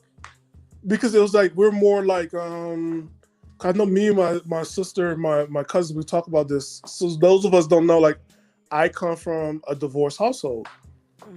It does something differently when you come from divorce as opposed to single parents household. When you come from divorce, like you had both, right? You had both parents, and then the traumatic loss is just only one, right? And the split of the family, but then it just shapes you into something else. But nobody talks about it because it was like, nope, that's it. We also come from the 80s and 90s when it's like kids are not seen. Kids are just seen, not heard. Yeah, we're just an extension of our parents. We don't have no feelings or emotions. Yeah. Well, I mean, it goes back to what I was saying before. Like, nobody had that sit-down conversation. They expected us to be adults, but without having the adult conversations. Yes. They just assume that somehow, like the Matrix, somebody would plug something into our brain and download the information, and bada bing, bada boom, we're 18, we're adults. Yeah, and they get out my house, and you look at them like, when you left your house. Exactly. What do you mean? Like? I had somebody tell me one time, like, act your age. I've never been this age. What do you mean, act my age? I've never done this. I've been an adult my whole life because, like, think about it. Kids nowadays, and nothing against kids nowadays, and kids gotta understand, like, it's nothing against. They have done nothing wrong. Yeah. If you grew up in the 80s and 90s, it was pretty much, you was a latchkey kid, meaning you had your own keys to the apartment. You had to walk by yourself to school. You somehow did not see your parents. Parents? What are parents? What do you mean? Okay, the whole day. You had TV, and you had your friends. Or, if you're lucky, you had a grandmother in the household, or auntie, or your neighbors had a grandma who will watch over you. You know what I'm saying? Like, it was not. No, it definitely was a very different lifestyle. Sorry to interrupt. No, and also if you were lucky to have a stay-at-home mom, and all the people understood this part, there was such an attack of staying at home and raising children. So when people talk about, like, oh, it's all about the family, I'm like, since when? You guys have always had every magazine article as a child, right? You'll see it. And there's more than just raising kids. And you're a kid in the grocery store, like, what's going on here? Every talk show, Oprah, Sally Jessy Raphael's, all these angry housewives. And nothing against housewives, but as a kid, you see that growing up, and you saw the movies and the messaging, and it's like, oh my God, what's happening? People having divorce because they don't want to sit down with their children. But again, nobody talked to us kids about what was going on. It was like you just accept what's given to you, and that's it. Well, I mean, that's what a lot of people don't realize. We are in the culture that we're in today. For better or for worse, there's some things that are much better now that were back then. There's some things that are worse than what was back then. It took us a good 80 to 100 years minimum to get to where we are now. Where we are now is 3 or 4 generations minimum to have gotten to where we are. When we hear parents and adults, quote unquote, my generation and older, criticizing the kids, oh, y'all are, everybody gets a participation trophy. Everybody gets invited to the White House when you're the women's basketball NCAA championship game, right? Yeah. But how did we get there? Because these kids didn't ask for that. You know how we got there? We got there because the Karens of the 90s. But that's it, exactly. Our parents said everybody gets a reward. Everybody. These kids didn't ask for it. They were just told, look, you win the NCAA, you get a ring, you get to go to the White House. They didn't ask for anybody what people forgot, this what people forgot. The 90s was the start of that political correctness. Because that was the whole thing, political correctness. It was about how we felt that politically needs to change, right? It wasn't about why we had second place or third place. Yeah. What was the importance? It's okay to be in a team participation. If you lost, you lost. It was okay. You still went out to pizza as a group for your team that lost. We didn't need to be in the newspaper and announce it. I know. We just didn't need that. But the whole thing is like you're part of a team. How do we build from this year to next year? Exactly. And that's what it was. But when you look at that political correctness that took place in the 90s and it shaped into something else, into the Karens, and it became something bigger now, I mean, we have to take that look and look, guys, it, like you said, it didn't come out of nowhere. Yeah. It came out of somewhere. And go ahead. No, go. I was just agreeing with you. I don't know if you guys, was Sex and the City a big deal for you guys in Canada? It was to some degree, but definitely not as big as it was in the US. I always saw people I wondered how that show would have been really different if it showed the point of view of the men. How the men made their own decisions when they were in a relationship with the women. Because I think it would have been a better conversation piece. Hey, do you guys think of this instead of one-sidedness? Yeah, for sure. Yeah, go ahead. Sorry. Are you talking about the show Sex and the City? Yes. Yeah. I love that show. Creative Solution. I love that show. You woke up the dragon stand. Come on, we gotta keep careful. Run. What's up, Creative Solution? What's up? But yeah, I used to watch that show all the time. I would sit there and binge watch that show. That's how good it was. But I wonder, how better would it have been if it also showed a side of the view of the men? Because they did. They have a men one. It's called The Entourage. Entourage was not the men one. You know what Entourage was for? Entourage was for the women, and you just didn't understand men a lot better after Entourage. What would have been better, right? No, Entourage, they go into Hollywood, and it became... This was a den of sin. Sex and the City was completely different. Sex and the City, I loved it because it showed a whole different, world of women and what they go through and what they're dealing with, and it was I love that series. What would have happened though if you saw a little bit of the process that the men had to go through to change? What it meant to see why was Big at that time period? What was going on for Big? Why he made decisions what he did with Carrie instead of always seeing him as a villain. And sometimes we are the villain in everybody's story. So sometimes we are that. But to understand, what was going on for Big? What was going on for Aiden? Well, they did show what they were going through.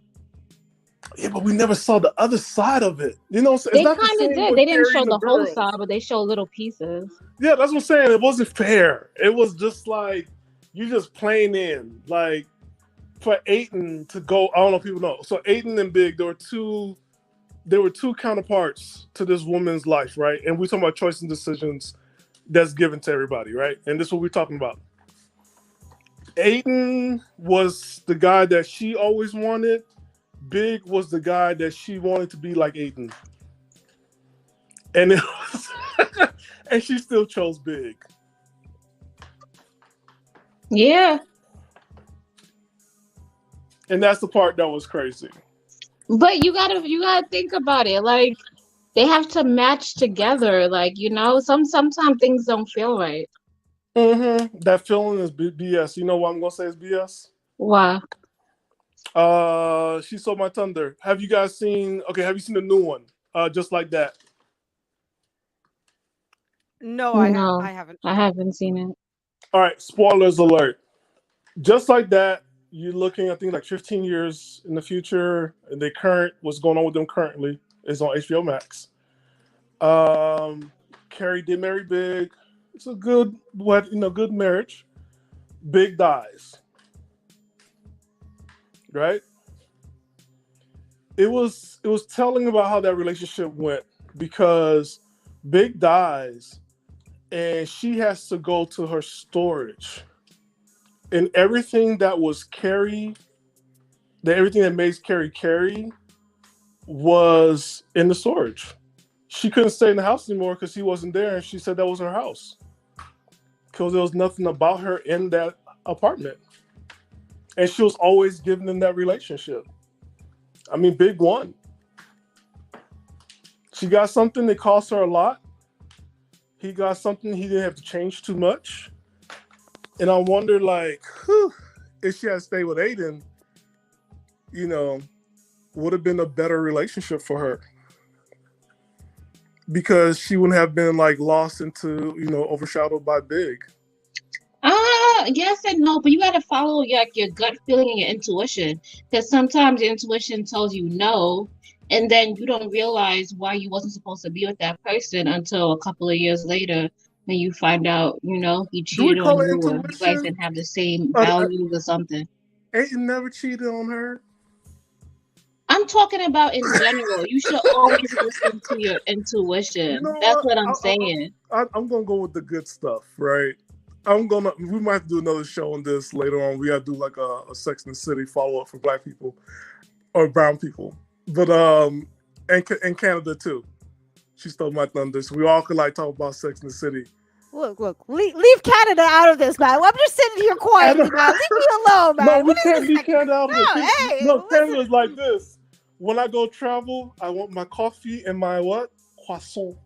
Why are you making fun of me? You like the croissant, okay? The croissants are delicious. Croissant. And add maple syrup to it too, okay? Dan, you need to go take a nap. Oh, come on. I just woke up from the nap. I'm alive, Queen. I'm alive. But I think, like what we were saying before, I think that would have been good. Like, everybody explained that creative solution, like like why people do what they do, right? Definitely what you said. What was it? Intuition, and what's that, right? Because I think men have the same thing. But unlike that era, right? Every last people made the decision they did to get them into relationships. Now, what I see more of is fear of moving on. Right? Fear of missing out and fear of moving on. So there's both FOMOs going on. Fear of missing out and fear of moving on. And nobody's making decisions, but life is going to make decisions for all of us. So... And on that note, I've decided that I need to get off the panel. So Why? I'm gonna be... Well, Stan, you obviously have everything under control. No, I want to hear your point of view about that, because I haven't heard about that fear of missing out and the fear of moving on. Because I wonder, like, are we aware of that now? Because if we're stuck in this, I'm sure. But again, thank you, M3, for having me on. Time for me to step down. Thank you, everybody, for putting up with me and my antics today and my joy of croissants and everything. Make sure to have them with maple syrup, okay? Hey, bye, everybody. Yeah. Nice meeting you too. It's nice seeing you, Creative Solutions Queen. Thank you. Blessings to you. Thank you, Stan. Thank you, Mr. Best. And thank you, most importantly, M3. Thank you guys for putting up with me and my antics today. I'm going to let you guys go. I'll go in the chat for a couple minutes and I'm heading off. So Okay. bye. Au revoir. Au revoir. Au revoir. No pita. That's right. But thank you. She so Later, she stole my thunder. M3, just say bye. Au revoir. Just say bye. No, don't do that. Just say bye. Oh, Queen.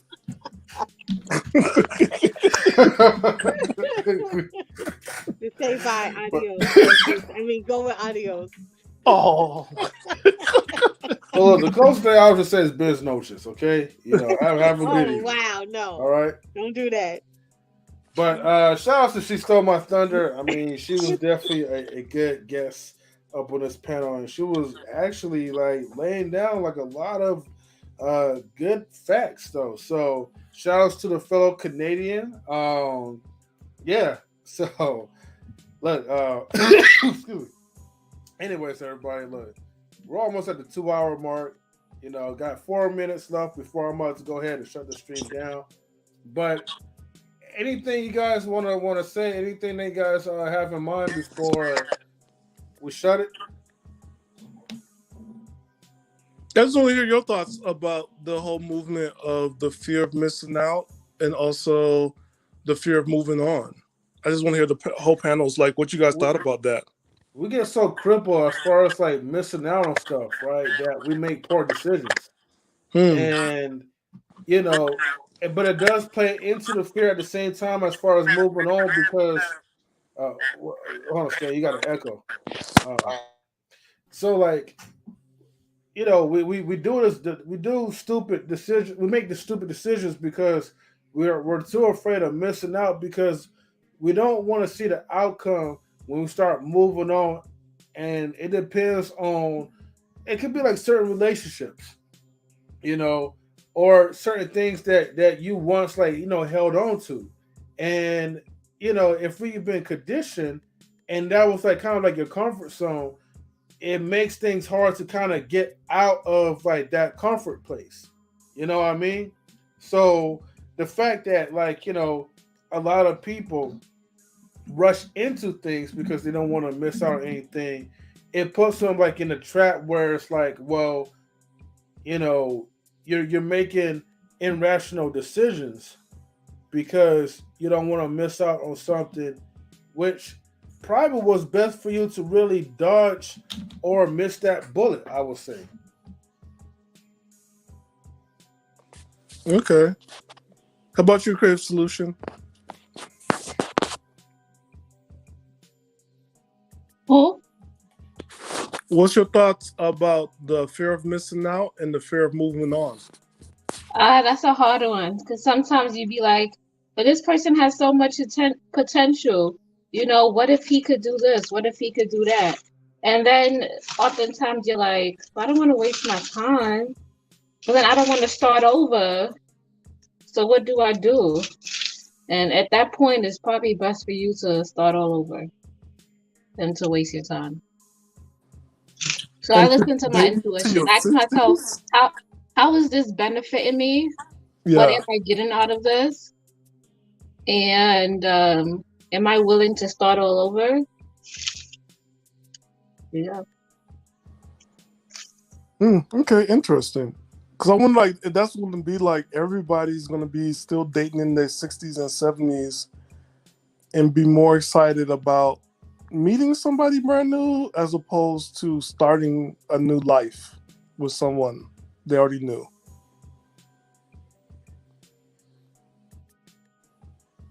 As I write into my iPad. Dun, dun, dun, dun, dun, dun. What about you, Stan? Would you start all over? Huh? Would you start all over? I'm like Doctor Who. Or, you know, yeah, I'm like Doctor Who. I'm like, brand new companion, next. And just...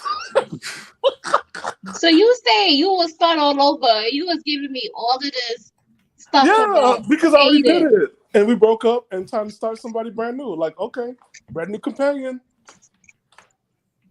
And Very good. well, you know, I mean, look, I think sometimes some shows, crippling parents should not be showing their kids at an early age. And I think Doctor Who was one of them. So that's But all you know, from Doctor Who. You always gonna get a new girlfriend. but you know what?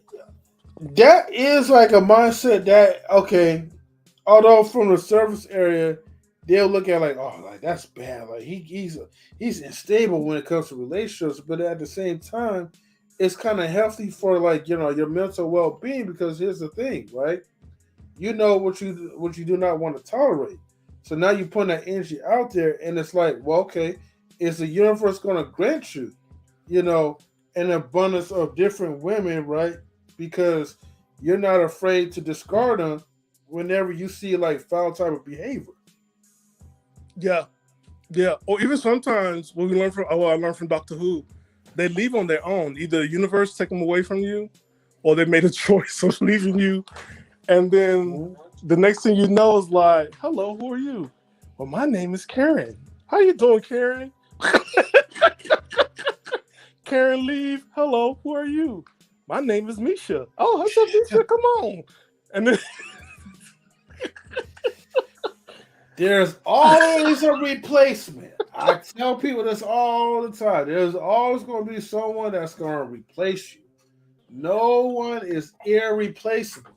If you was listening to that Beyonce song, throw that song out the window. Which throw one? it in the trap. Oh, the one that's just like irreplaceable. Oh yeah, you don't know about me? You don't know about me? Yeah, I can have another you by the minute. But then yet, you know, you'll never have another Jay-Z.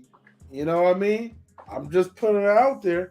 And you know what you know to stay your behind, you know, where you belong. So don't do nothing foolish. I'm just saying. Yeah. Okay, Creative Solution, I know you about to come in. What's up? What you about to say? No, all right. I wanted to shift their perspective, right? Okay. All right. Can we talk about how, you know, I would say a good portion of these guys in the manosphere, and some men, I feel like they be talking from a place of trauma. You know? Okay. Oh, yeah. Okay. Here's some things about some people in the manosphere. We want to clear this up. There's some people. There's you got to follow the people and follow who's talking. I don't listen to the virgins. The virgins is the F&F groups. If you follow them, they're young. They're full of fear. They're scared. They're probably still in college. They're still in that party boy lifestyle. So those are virgins, right? The other ones, the simp clubs. That's what I call them. and it's pretty much like, I hate to say this, and not because they're a simp in the sense of they don't have a backbone. There's some stuff like, you know, you're a man. There's some things as a man you just can't help. You just don't follow just everything a woman says. You do have to let her know that you're a person yourself. And you also have your own life as well, your own needs. But there are certain men that don't want to talk about it, and it's all about her. And I'm like, no, there's some burnouts that take place. And then a lot of women don't understand, like, you leaving yourself open to be a ex-wife if you keep going through a man. So that's dangerous. And then you have the other ones who are divorced, and they teach something else. It's not one group. And I think a lot of times women don't understand that part. Like, you can't group them all because they're all so different, and they all have a different perspective on life from men. And you're not going to shut it down, because guess what? The men have voices. They found their voice, and they're going to be heard now. Okay.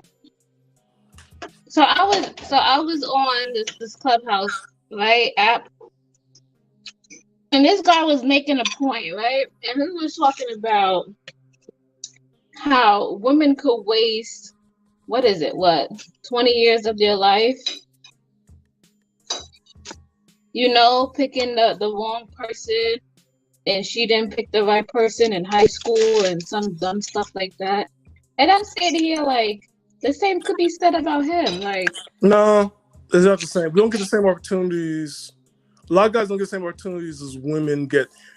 What he misconstrued is this, right? And I think this is also something that we all have to have a real grown-up conversation, right? Because men and women are very different. Point blank, right? And I think men don't understand that part, right? Because when you're 18 as a woman, when you're 18 as a guy, there are different things that take place. If you're 18, you know, all of us from the islands, you know, we're from opportunistic countries. So we don't believe in wasting opportunities. So if you meet the prince or king of England, or the queen or the princess of England, or whatever, right? Because we're under British rule, and your parents will just tell you like, "Hey, don't mess it up." You know, don't mess this up for you and this whole family. Like, go ahead and get married. Marriage always been the goal. Dating never been the goal, right? So I think a lot of times the perspective changes is for us to get married, and it's been a goal. I think now what would change more is like we put dating as a goal, but never the relationship as a goal. That's what I notice in our current state where we're at. We put more emphasis on dating and not emphasis on the relationship itself. So wherever he's going through, and he said waste 20 years, like, guys, we can't say we wasted 20 years. Hopefully you learn a lot about yourself in those 2 decades. When you were with somebody and realize what you want, what you don't want, or probably that was something that you had to go through to become the person that you need to for the next person that you're on date or married or be in a relationship in. I don't like that word waste. Okay, I like the way you broke it down. That was really good. Yeah. So I feel the same way you feel. Like, you know, some people got to go through their trials and tribulations to find out what they want in life. And, you know, some people probably have traumas that they got to work through. And, you know, better yet, I think keep it real. It's not everything's trauma based. I think sometimes if you, and this go for male and female, are everybody's sitting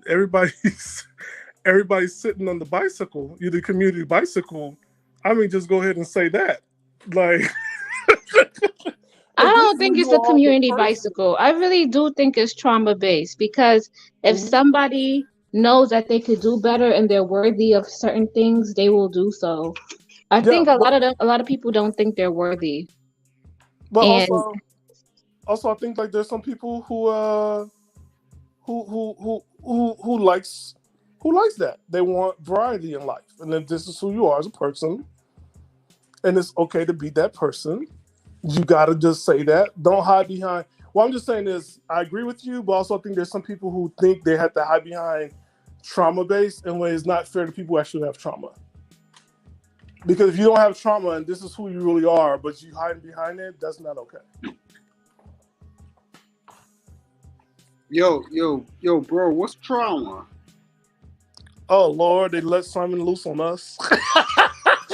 He said, what's trauma? Trauma means, you know, things you went through in your childhood, or maybe you had a bad relationship and it scarred you and it made you look at things in life differently, and you haven't had a chance to heal or change your perspective. That's your definition of trauma, right? What's your definition of trauma, Simon? I don't know, Nate. Maybe we need to look into it. I don't know. You know, I think people relate trauma to bad things. Okay. So what do you think? What's some of the bad things that they relate? Like, what do you think the bad things are? Yeah. So I'll retract on that and say, like, trauma is not necessarily a bad thing. It could be a good thing.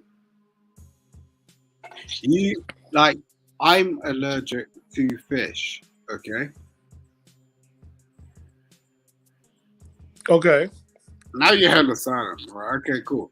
Right. So it's like, Okay. So what happens to you when you're allergic? What happened? Is it because of smell? Because I wanted so much of it. I was just like, oh, I love this fish. Oh, yum, yum, yum. And my body couldn't take any of it anymore. So it wasn't really sort of like what I wanted or what I didn't want. It was just something I had to learn. Oh, because it's like your overindulgence of something that was a good thing to you that became a bad thing later. Right. What's your thoughts on that, Creative Solution?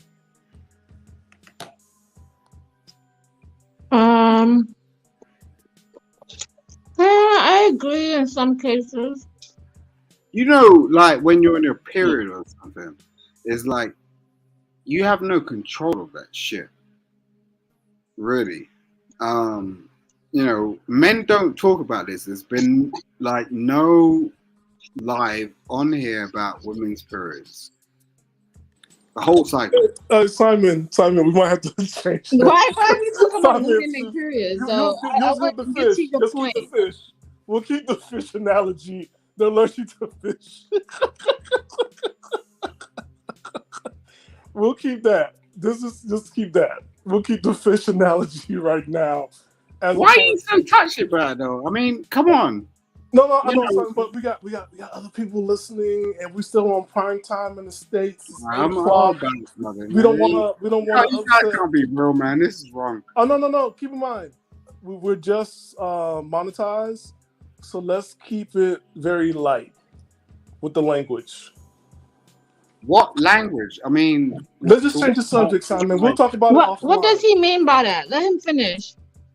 What's wrong with talking about women on their period? What's wrong with that? Oh, there's certain language we can't say, so let's change it to the flow. Women on the flow. We have to change. Okay, all right. So women on their flow. Yes. So you understand that women have PMS symptoms, right? And that's when they're about to ovulate, and we can't change the fact that sometimes we get moody. You know, we get bloated. You know, our breast is engorged. A lot of things happen, you know. I thought you guys can control that with smoking of the weed. Yo, why do you always say really, son? Really? Not everybody smoke weed. It's a beautiful thing. It's a beautiful thing. Okay, what's the point of all this? No, for real, like, why is it a bad thing? Like, you know. I won't get stuck on it. But okay, why? So what's the point? I think we're getting somewhere. I think Creative Solution was going somewhere with it. Yeah. What does it mean, Creative Solution? What does it mean? What do you mean? What does it mean?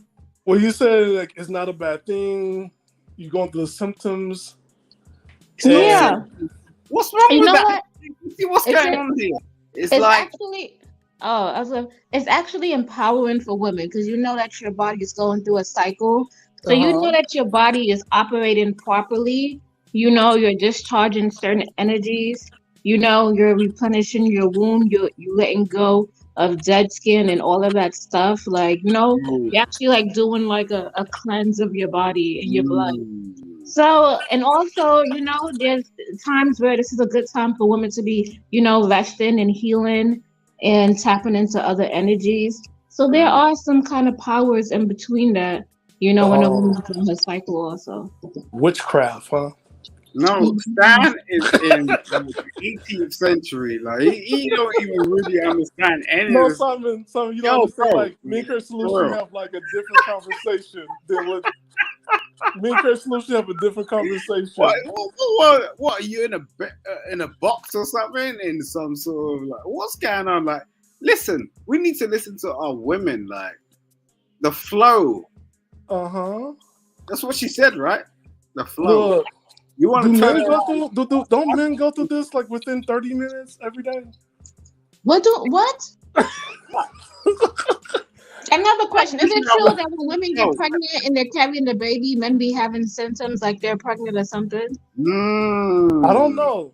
Simon, so are you actually gonna carry on like this? If you're sort of like you have a woman opposite you and she's going through some problems, right? Yeah. She's like, oh yeah, I'm sort of like, experiencing this, you're just gonna go like, I don't know anything about this. And I don't. I'll answer like exactly. Hold on, Simon. Let me answer your question. I would love to answer your question. A lot of times I learn to not to assume. I always ask questions because it's not the same. I can assume that I understand, but it's not true. I will ask her more questions. Like I asked everybody in the panel more questions. Hey, I'll ask you a question. What's not the same about a woman? No, what's not? Because I'm not a woman.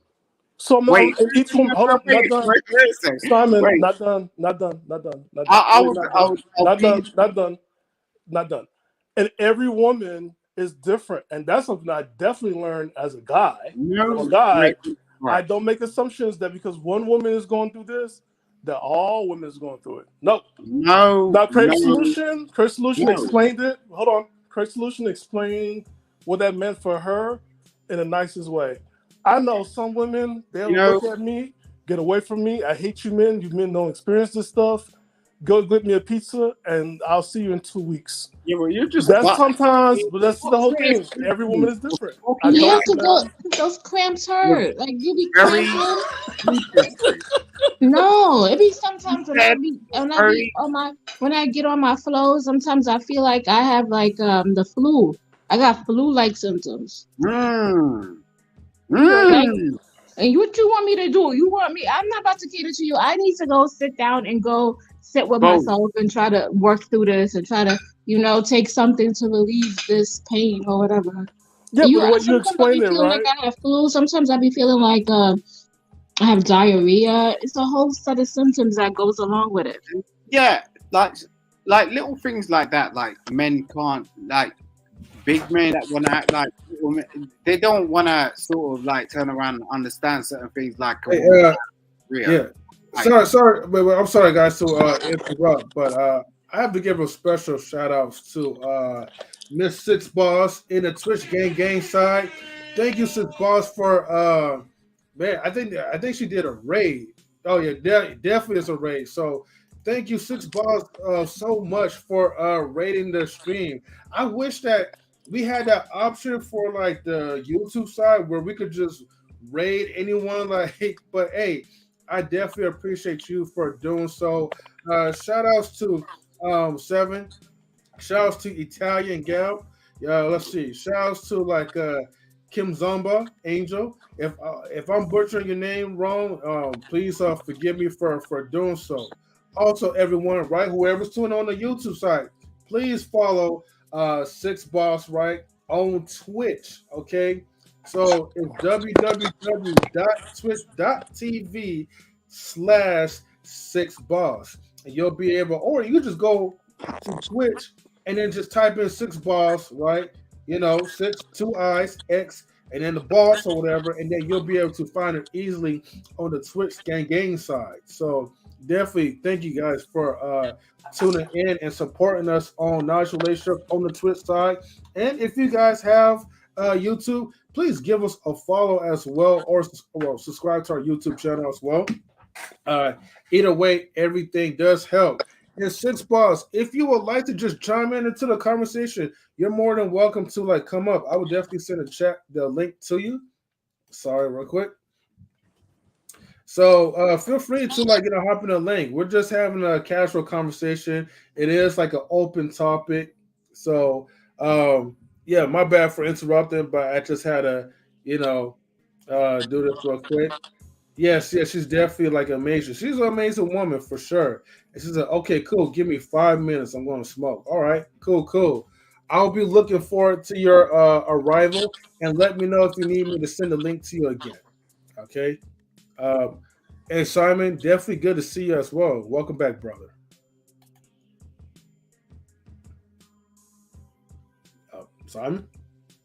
Simon, you there? Huh? Simon. Dang, I give him open arms, and this is the way how he treats me? Well, silence? Simon, that dude. Simon is there. Okay. I'm going to get this M3, man. What's up? Simon, how you doing? I miss you, brother. I miss you. Oh, Lord. Yeah. Thank you very much. Like, Yeah. your M3 knowledge and relationships, they the people. You understand? That's what's going on because we're real internationals. Like, I don't think people appreciate that on their homeland, and that's cool. But we will eventually. You know what I mean? That's what's going on.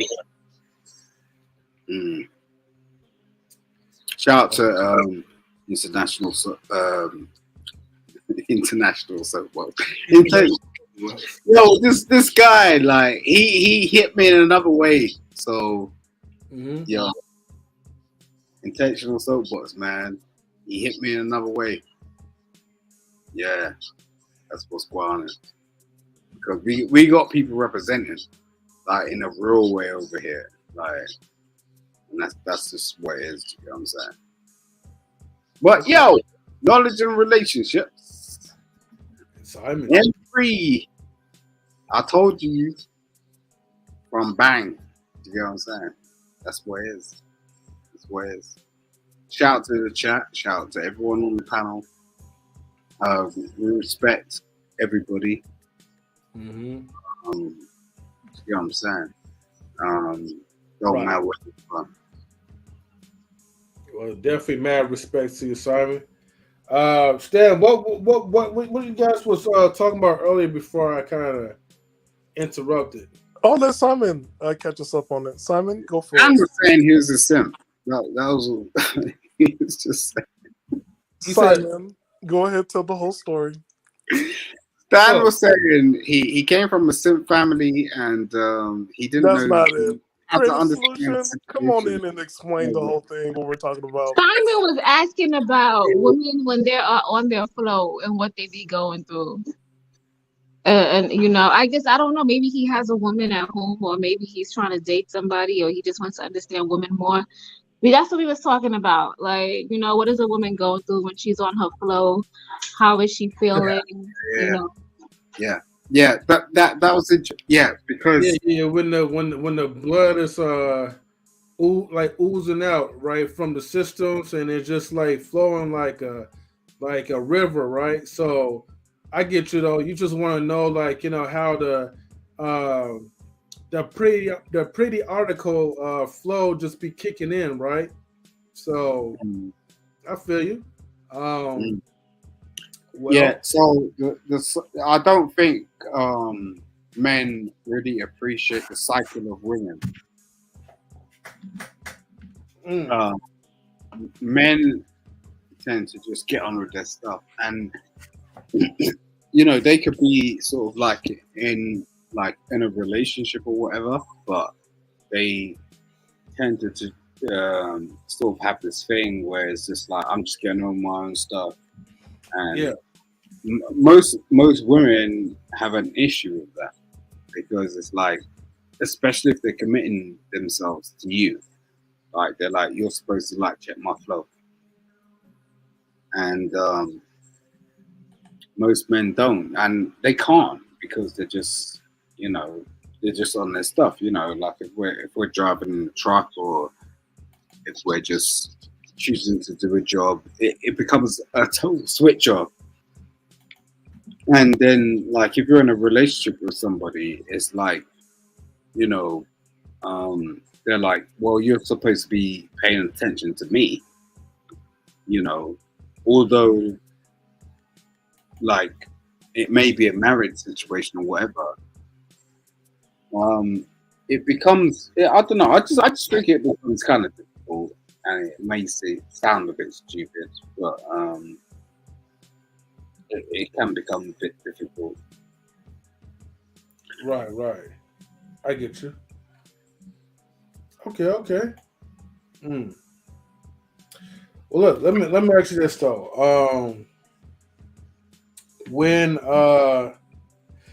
So what is the best solution, right? Because since we're talking about you know, the Red Sea, right? That's parting out. Stan, how do you deal with women that actually, that, you know, when it's that time of the month? First of all, Men, just prepare. Just have everything there: tampons, pads, whatever the flavor is going to be for that month. Make sure she has the options. Say, Max. God. My time to talk, Simon. Listen up. Then have the electric blanket, the heat pads, the cold pads, or the cold compress, whatever she needs is there. Modal, ibuprofen, or Tylenol, whatever she picks. That's it.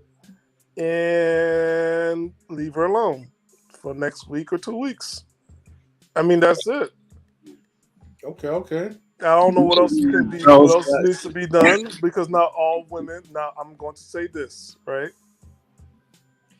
I think Six Box has something. Oh wait, hold on for a second, Six Box. I thought I turned that setting off. I got you though. Hold on. I guess comes. Hold on. Oh, okay. I did not know this setting was still on, so let me turn that off. Okay, Six Boss. Now try to join again. I had to guess authenticate, from YouTube and Facebook. But thanks for letting me know. I didn't know that setting was on. So yay, Six Boss is going to be come up here, and we get to hear her thoughts as well too, though. Anyway, this is an open topic, so feel free to switch around as as needed. But okay. Actually, watch this come up here. There was something that came in my mind because a week ago, and Six Boss, like, salutes to you. Thank you for coming up. How are you doing? So I'm good. Nice. I had to give you my good evening to you. Oh, are you going to do good morning for me? I guess I can, right? But I got to do it my own style, right? Good morning to you. I don't have like the tonality and the energy like you deliver, right? But I love it when you okay, here. I'll do it just for you. Ready? All right, go. Good morning. Hey, hold on.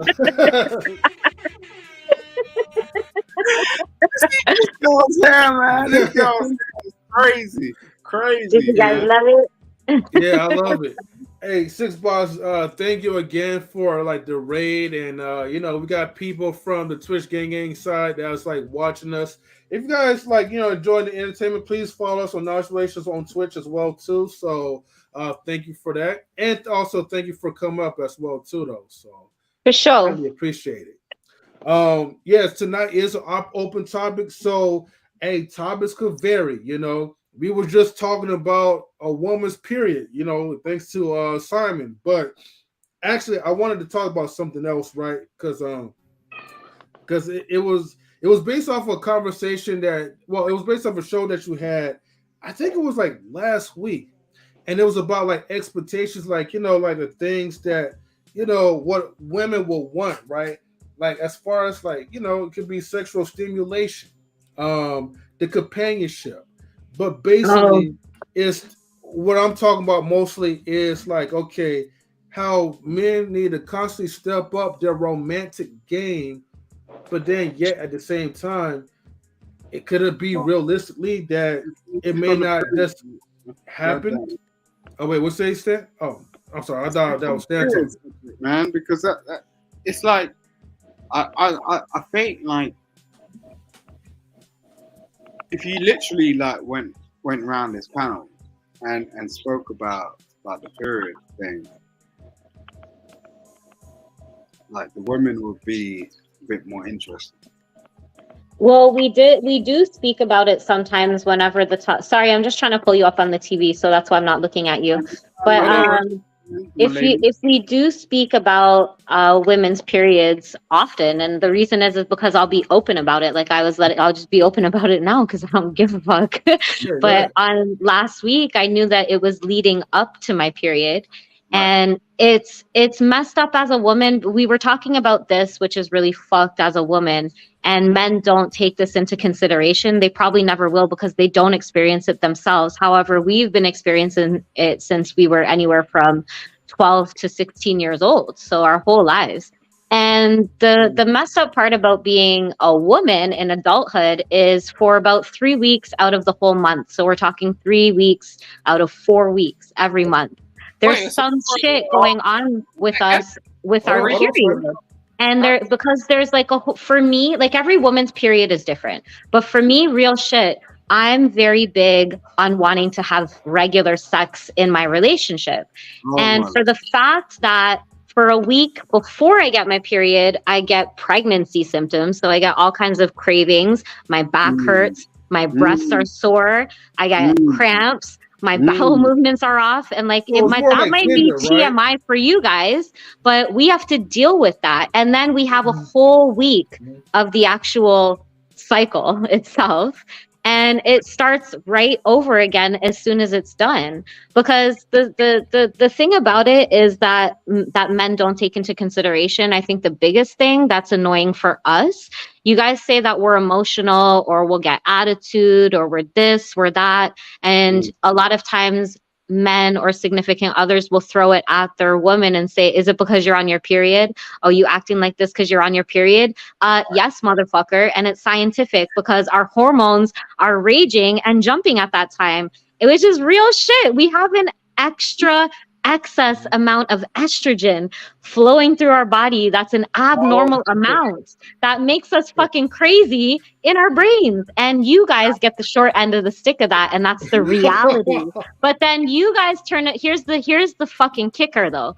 You guys turn it around on something that we literally cannot control. There's a lot of women who will not take pills. So for example, there's PMS pills. They're like to help control the hormones, Midol, all these kind of things. And there's a lot of women, especially women of color, that will turn to natural remedies.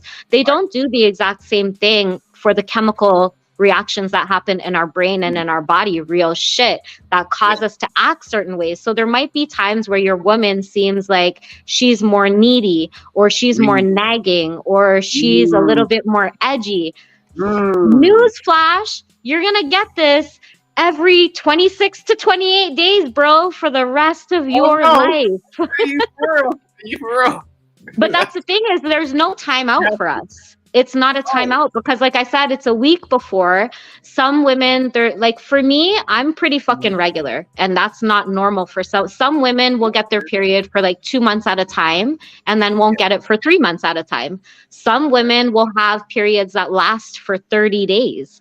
You know what I mean? Like every woman is different. So you have to know your woman and what she goes through. Like I'm very vocal on letting my partner know that, yo, when I get my period, this is what happens. So my partner would fully know the week before, you better fucking stock up on chocolate because if there's not chocolate in the house, I'm sending you out at 2 o'clock in the morning when I have that craving because I need to satisfy it right now, just as if I was pregnant.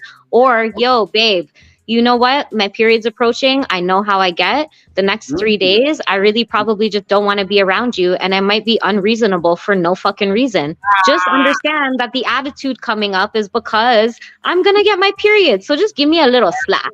But I communicate that because I know my cycle very well. I know my symptoms very well. And I think on the woman's end, it's important for her to communicate her symptoms and how it affects her specifically, because it's also going to affect not only her man, but her family, her kids too. And if the man can relieve some of those pressures, just knowing that, yo, if my woman has chocolate in the cupboard, she's probably less likely to catch attitude. Yo, if I keep Kleenex and candles that she loves so much during that time on the coffee table for her, she might feel a little bit more relaxed, or it might show her that I actually give a fuck. Or, yo, babe, I know your cycle and I know it's coming up. Is there anything that I can do for you? You feeling any different? You want me to just stay out the fucking way? I'll do that. But let me know what it is you need or whatever. But I feel like women need to start communicating to their men about how all of that works for her. And the men need to be receptive and open and not embarrassed to have that conversation with the woman. Because it's a big thing. It's something that happens every month. And we don't hear. Think about this factor. How many arguments have you probably gotten into right before your woman hits her period? Enough. But if you actively knew that and she talked about her symptoms and how it affects her and like what she goes through that's uncontrollable, there are steps that if you wanted to take, you could to avoid that. You know what I mean? So I don't know. That's just my opinion. Okay. I'll give you a pass as far as like, because like at least like you are communicating to your partner or maybe your friends. But then here's the thing, okay? Now, this is what a lot of people. This is where people will give you the pushback. They're gonna be like, and you know, it's interesting about the hormonal pills or whatever, right? Because I'm like, I wouldn't want nobody to take no pills to knock off the pH balance or whatever. But anyways, that would be another conversation. Yes. So my thing is just this though, right?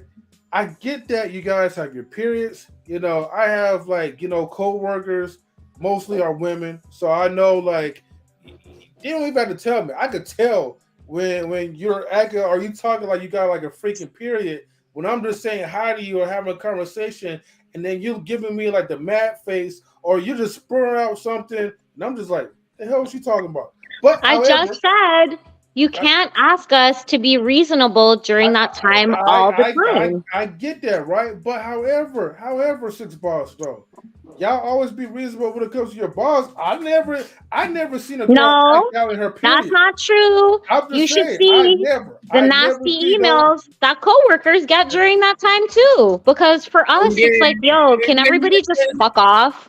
That's how we feel during that time. Can everybody just fuck off? Here, you know, let me give you guys an example. I was watching this Instagram comedian, and it was a woman, and she was saying, you know, here's the thing. If a man was to walk around profusely bleeding, his coworkers, his friends, his family would be like, yo, bro, are you okay? You should just take the day off work, blah, blah, blah, blah, blah.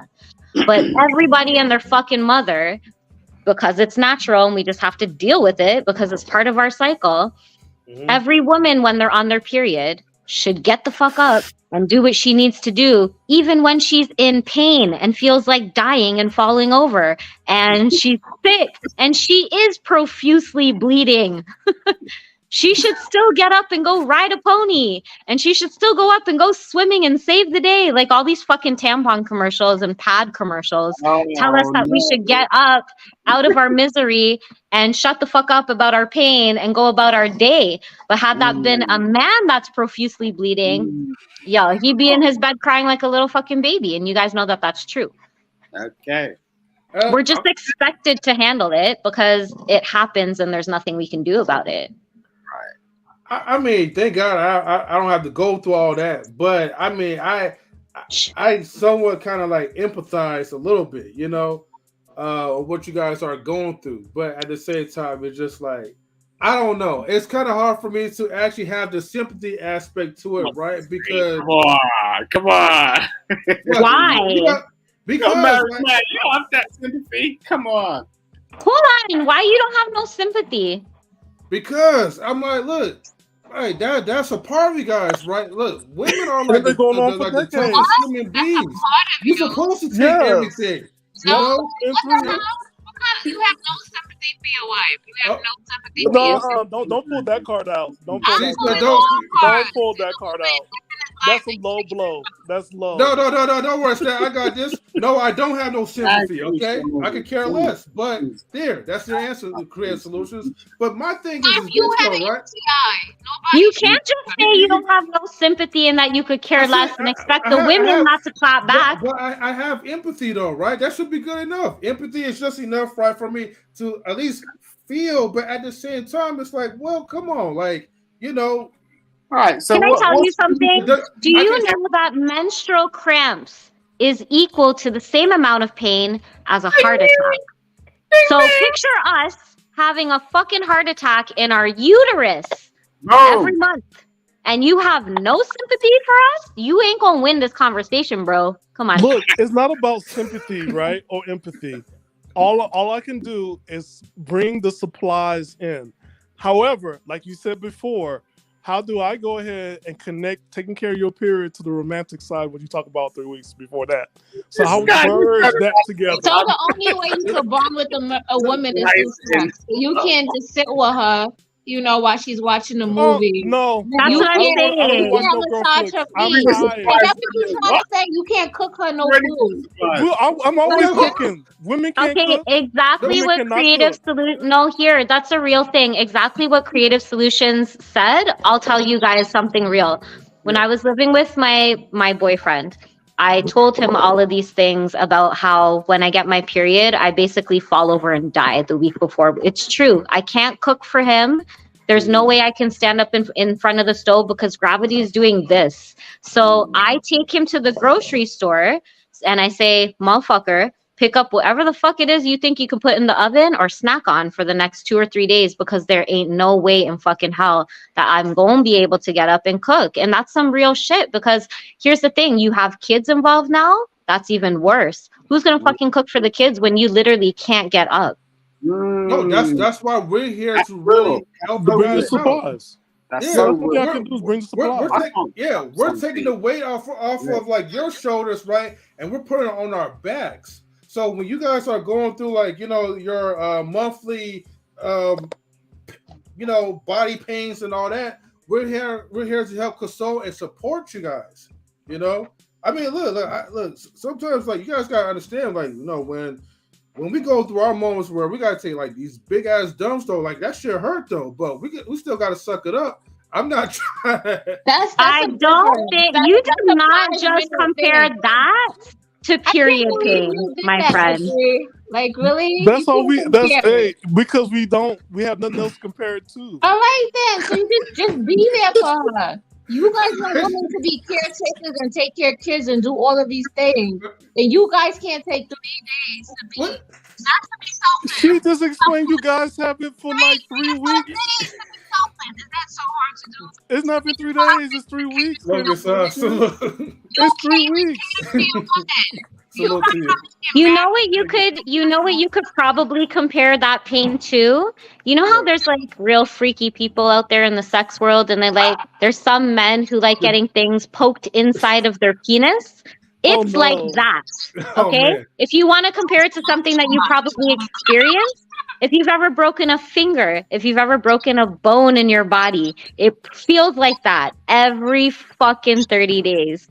If you want to compare it to something, you know what you should do, M3? There's videos of these dudes getting these simulators put on their stomach to feel what it's like to have contractions or period cramps. And these dudes cannot tolerate 1 second of feeling that fucking pain. And that's the pain that we just listen. But this is what I'm saying. It doesn't matter how much it hurts. Here, real shit. I'm a business owner and I work with dogs. This is a real scenario. I have people's dogs here right now, and I have 5 days to get them trained. People paid money to get that done. Whether I'm on my period or not, I still have to find the time throughout the day to get the fuck up through the pain and do my work. Because if I don't do it, nobody's going to do it for me. So here I am outside with these fucking dogs, training them as I normally would, but pushing through pain. And that's a real thing. You guys think that our mental illness is comparable to what you guys go through? It's not. A lot of things that we go through, even put the fucking period shit aside, we have to suck it up, buttercup, every fucking day through kids, through being compared to men in the workplace. And like I said, on top of that, period shit is physical and mental. Like, for example, with me, I get highly, highly sensitive. And there's moments where it goes back to pregnancy symptoms where I could just burst out crying. And I don't even know why I'm crying, because I'm not sad. It's just the fucking hormones. I could be watching a comedy movie and fully enjoying it. I could be in the middle of cooking dinner, and it's happened where I just start breakdown crying.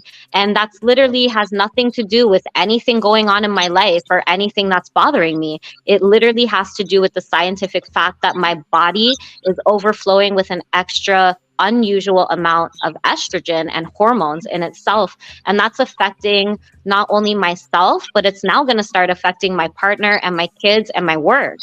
So when I tell you that period shit is real shit, it is, because it affects not only our daily lives, but our intimate lives with everybody around us that we love. That's so fact. How you put it all together to what you talked about last time on your Twitch, then like how does the romance part comes in if I also have to deal with your, I your can 3 only weeks? speak for myself. So like I Yes. said, I will let my partner know I'm getting my period. I don't want to be around you when I'm on my period. Like, leave me on the fucking couch with my blanket. I'll watch my Netflix. Like I said, I fully let him know. Make sure there's chocolate. Make sure there's this. Don't fucking talk to me if you want to have attitude, because you know what you're going to get back. Just wait until my period is done, or send me a text message. I don't give a fuck, but just stay out of my way. I don't want to be touched. And if I do want to be touched, I'm probably asking you to come rub my back because the pain won't go away. That's about it. But until I don't feel all gross anymore, I don't want my partner around me. But that's just me. There might be other women that wants to be catered to hand and foot, and maybe that's what makes them feel better. I'm not that woman. Okay. But Now, all jokes aside with the period stuff, but that it just sounds so complicated. Like, I mean, yours seems so simple because you are actually communicating. I mean, and of course, but that's what I'm saying. That's why I said I wanted to take the onus off of the men and put it onto the women, because if the women are not communicating, again, every woman is different, but if we're not communicating to our partners what we particularly feel when we go through our period, how are you supposed to know how to deal with us? Like, for example, the reason I don't want to be touched is because when it is sensitive up here, even if my partner walks past me and brushes it, it hurts like a motherfucker, and that's some real shit. Like, it's so fucking sensitive, to the point that if he did that, I would probably lash out and cuss him for no reason, just because on top of my body hurting, I have hormones, and I didn't want him to do that. Now he hurt me. Now I'm gonna fucking take it out on him for just walking by me and brushing my breasts. That's the type of shit that I will communicate to him. Like, yo, when I get my period, the 4 days before, like I said, I'm probably going to be unreasonable. So if you think I'm acting like a bitch or I'm saying things that don't make sense, you're probably right. But just take into consideration, it has nothing to do with you and everything to do with science. All right, bro? So allow me. So like for those 4 days, if I actively tell you, yo, my period is approaching, just like beware and stay out of my way, because I've already done warn you, I'm going to be unreasonably unreasonable. And you don't take that seriously, and you want to keep pushing my buttons, that's on you. But if I give you the warning and like the tools that you need to be able to deal with me during that time, I think that that's a good thing. I think that every woman should keep her man informed, or her partner informed, of what the symptoms look like and what your period looks like for them to have to deal with. Why not? Okay, so I have a question, right? And I like and I appreciate the advice, Six Balls, right? Mm-hmm. So let's say, for instance, right? Because you said some have like 30-day periods or whatever, right? Mm-hmm. So let's say you went through a whole 30-day period, but you did the communication, and so your boyfriend or whoever, right? He got you the chocolates. He's getting a notation that, okay, I need to stay the hell out of her way, but let me make sure that I give her exactly what that you need. Yeah. But within those, like, the whole, like, 30 days or so, because I know you said you rather be left alone when you're having those moments. But when would be like an appropriate time? Like, okay, like, should he text you and say, hey, like, I know you're going through No, it's just like so it's not like it lasts like all day, but if I know, for example, maybe for most of today, I'm fine. But I might have had a moment during the day where I felt unusually emotional, or like I know my feelings are kind of out of sort. I'm gonna probably let him know, like, whether I just text him and I'm like, yo, I'm watching a movie and I feel a ways, and like I don't feel like it's the time for you to come around me, then I'll probably let him know. Sometimes I won't, because I know that it might only last like an hour or two, and I can just stay out of his way. It's not like I have to make him aware of every little thing that's happening because I don't want anything to happen. Bro, we're human. We're women that are on our periods. We're gonna fuck up at some point. But at the very least, if your woman can communicate what it looks like, then your partner can fully be aware of when that time rolls around for you, because he has to deal with you too. You guys are living together, right? So at least if he knows, and I tell him, yo, babe, I'm getting my period in like 3 days, you already know what's up. It's not, you know what I mean? Like you might have to have that conversation around the beginning of when you guys move in together, like when you start dating or whatever, if you're that close, like if that's a conversation you do want to have. But I feel like over time, because for most women, they do get it every month and it's pretty regular, that is something that they should talk to their partners about. Like I had talked to my partner about my period early in my relationship, because it's not just my period. There's all kinds of stuff that go along with it, like birth control, this, that, there's like all kinds of things. And if that's your partner, your teammate, they should be aware of what happens to your body. Because, for example, there are extreme medical instances that can happen. Real shit. When I was a kid, even up until now, it started happening again, where as soon as I would get my period, I would actually, I would start to not hear, and everything would start to get dark, and then I would just black out. So I would have these blackouts and not know how the fuck I ended up on the floor or how long I've been there. And it was just like that. Like my body would just get totally dizzy and it was uncontrollable. And for that, I had to go on medication, like prescription medication. So all kinds of things like that. Even though my period is normal, there's all kinds of symptoms and different symptoms that women experience throughout their whole lifetime. Like my period is not like that anymore. Now that I've had a kid and I used to have an IUD, which is a form of birth control, and I had that removed. At the age that I'm at now, my period is, number one, more regular. I have less symptoms. It's less painful than it's ever been. But there was a time in life where I would have to call in sick for at least a day when my period would start, and I would have to miss work every month for at least a day because there was no way that I could get up, because the cramps were that bad, to the point where sometimes I couldn't even make it to the toilet on some days because I was just crouched up into a fucking ball. So when you say like real shit that you don't have any sympathy, like you'll have empathy, but you don't have any sympathy towards your partner, your wife, your girlfriend, whatever, that's your partner. And she's literally in fucking pain that she can't control every month. And you're going to say some shit like that. It's really going to piss it. What it's going to do to the relationship is all she's going to hear is, I don't give a fuck. That's what she's going to hear, because that's what I heard.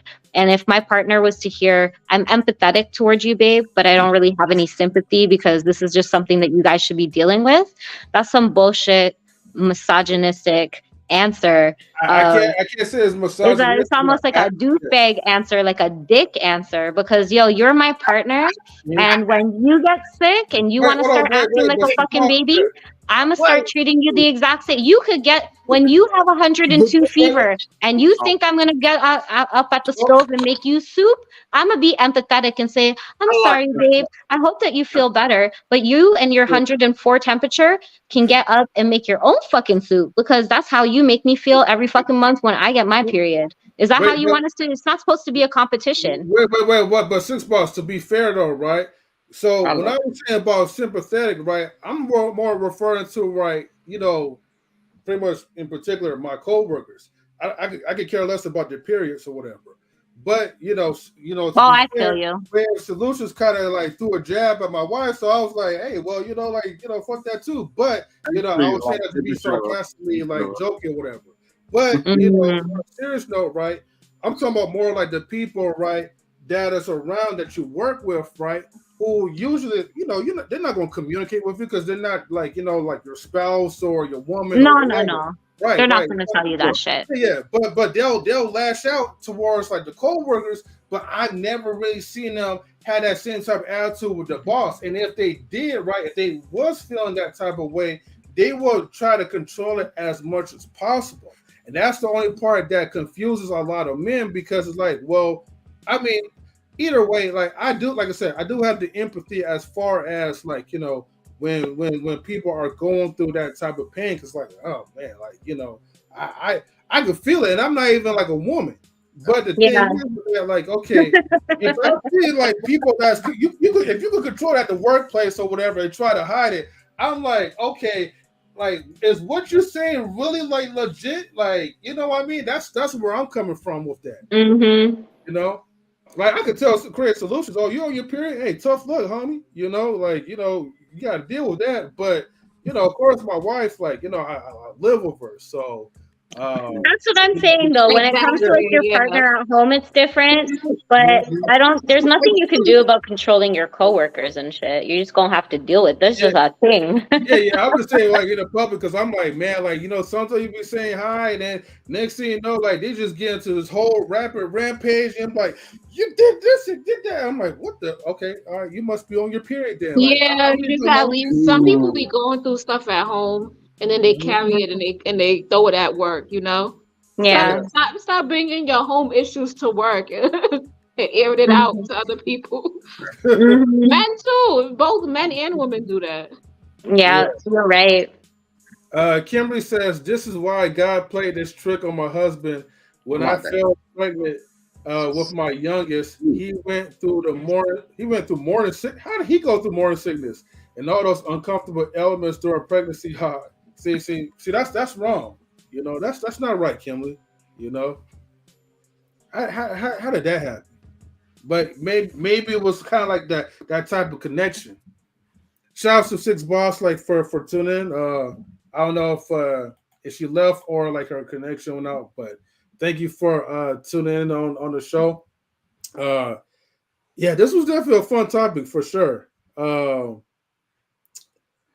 M3 always brings it, man. That's what goes on. And sorry, I hit the back button by accident. No, you oh God, here we go. What you say, Simon? No, I was saying like M3 always brings it, man. Knowledge and relationships. That's the platform. So that's why we will tune in. That's why we will appreciative of subjects and the conversations that goes on, and that's what brings us together as people. That's what I'm saying. I love your yellow thing over there, but I'm sorry, that's a complete mistake. Okay. But yeah, no, I appreciate everybody for just tuning in and just giving us some support. Again, everyone on the YouTube side, please follow Six Boss on Twitch. So twitch.tv/Six Boss. Hey, Stan dropped out too? Oh, okay, here you come. Yeah, he jealous, man. We got some real people up in here. Oh, he say switch it to the tablet. All right. The channel. Do that thing, man. Do that thing. But yeah, definitely support these content creators. Also, support Simon Hectic's channel, the food channel, and support Creative Solutions as well too. Though, everyone's been faithfully giving support, so I want to make sure while everyone's here, especially on the panel, I give their flowers and beers. However I want to take it. But I'm so intrigued by this lady's yellow outfit. Where'd you get that shit from? Where'd you get it from? Oh, haha. This is my ex-boyfriend's hoodie. Oh, okay.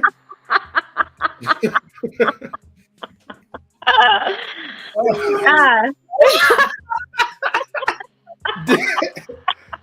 Your ex. I don't even know why he's laughing. Just the laugh is getting me.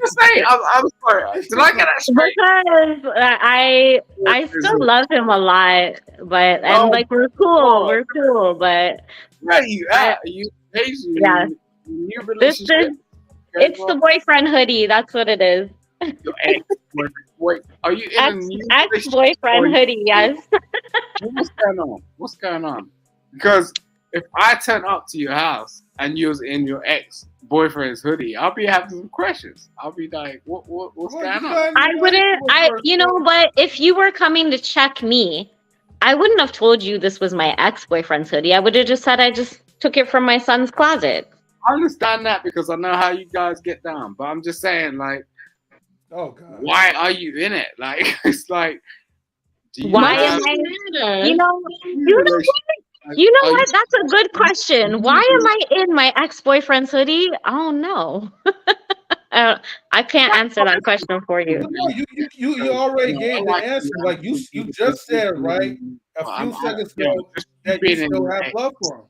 I do. We're cool with each other. Yeah, so ain't nothing wrong with this.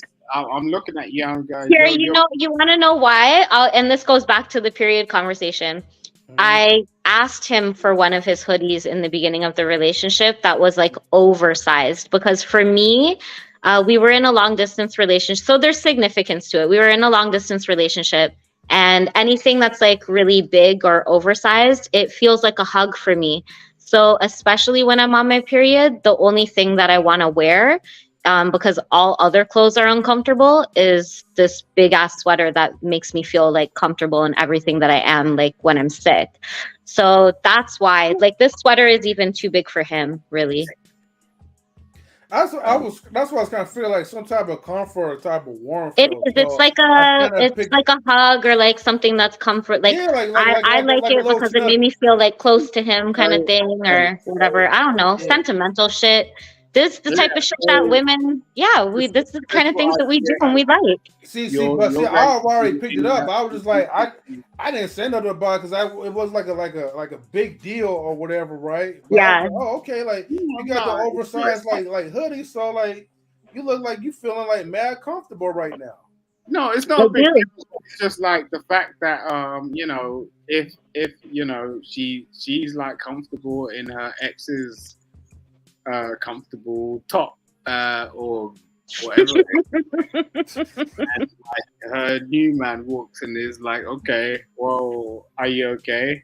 Oh yeah, I'm comfortable. I'm comfortable in that you know, my ex's hoodie. Because here's the thing, if I was to date somebody else, I wouldn't have these. I'm being honest. I wouldn't keep them. I would ask the new one for his hoodies and wear his hoodies. Okay. I'd probably, if I have somebody else new in my life, I'll probably end up giving these back. Because I wouldn't disrespect my new man like that. You're gonna get rid of that? Like you're just gonna put in the Yeah, I don't have a new man. I don't have a new man right now. So right now, the closest thing I have to a man in my life right now is this hoodie. So if I came into your life tomorrow, she just gave you the answer. Replace the hoodie. Would you like to replace the hoodie? Yeah, of course. That's what I said Oh, earlier. Shit. All right. I don't know what to say. I'm speechless. I don't think I was expecting a yes. No problem. Like, I don't have no problems with replacing the hoodie. It just depends on how you want to move. But the fact of the matter is most people cling on to objects. And yeah. No, you're right. And I'm one of those people. But only certain things. Because like I'm not somebody who hangs on to everything. In our like I said, in our relationship it was long distance. So this is actually one of the only things that he like gave to me, like gift wise. Yeah. So even after we broke up, it was still something that I hung on to. But it was cool because, like I said, we ended up becoming friends. We still have a great relationship with each other. And so the sweater ended up staying. But it is because, like, you're right. For me as an ex-girlfriend, when I miss him or like whatever, and I put this on, I don't wear it all the time. But when I do, it does remind me of him, or it makes me feel like he's like close or brings back memories or whatever. So you are right. Women tend to be more sentimental with items or materialistic things that are given to them in a relationship or that are meaningful in a relationship than men are 100%. Thank you. I appreciate that. Yeah. Well, I think because maybe things that we can touch or that are tangible. Sorry, I have a puppy here. I it's just really don't understand. Easier for us to relate to, I guess. Oh no. Hey.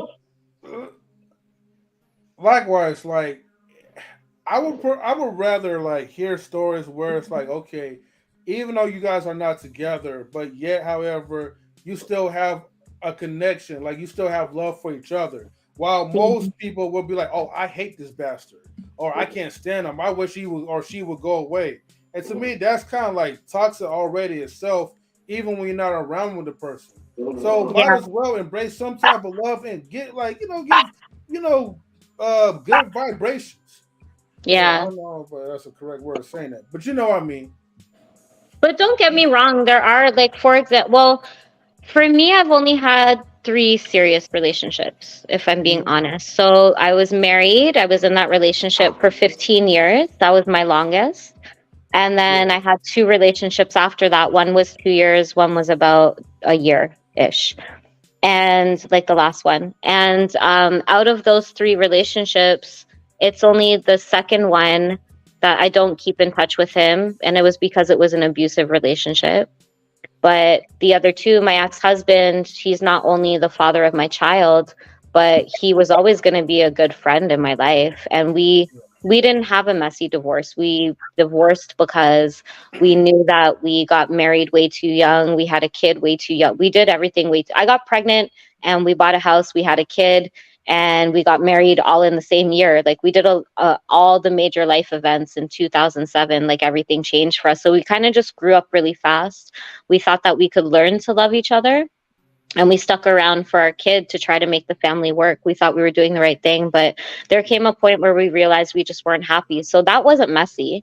It was just we went our separate ways and we were happier without each other. So we always had a great relationship. And even after my last breakup, there was a period where we didn't talk to each other, which is normal. There's like hurt and things that, happen between us or whatever. And you can't be in touch with each other the way that you need time and space, right?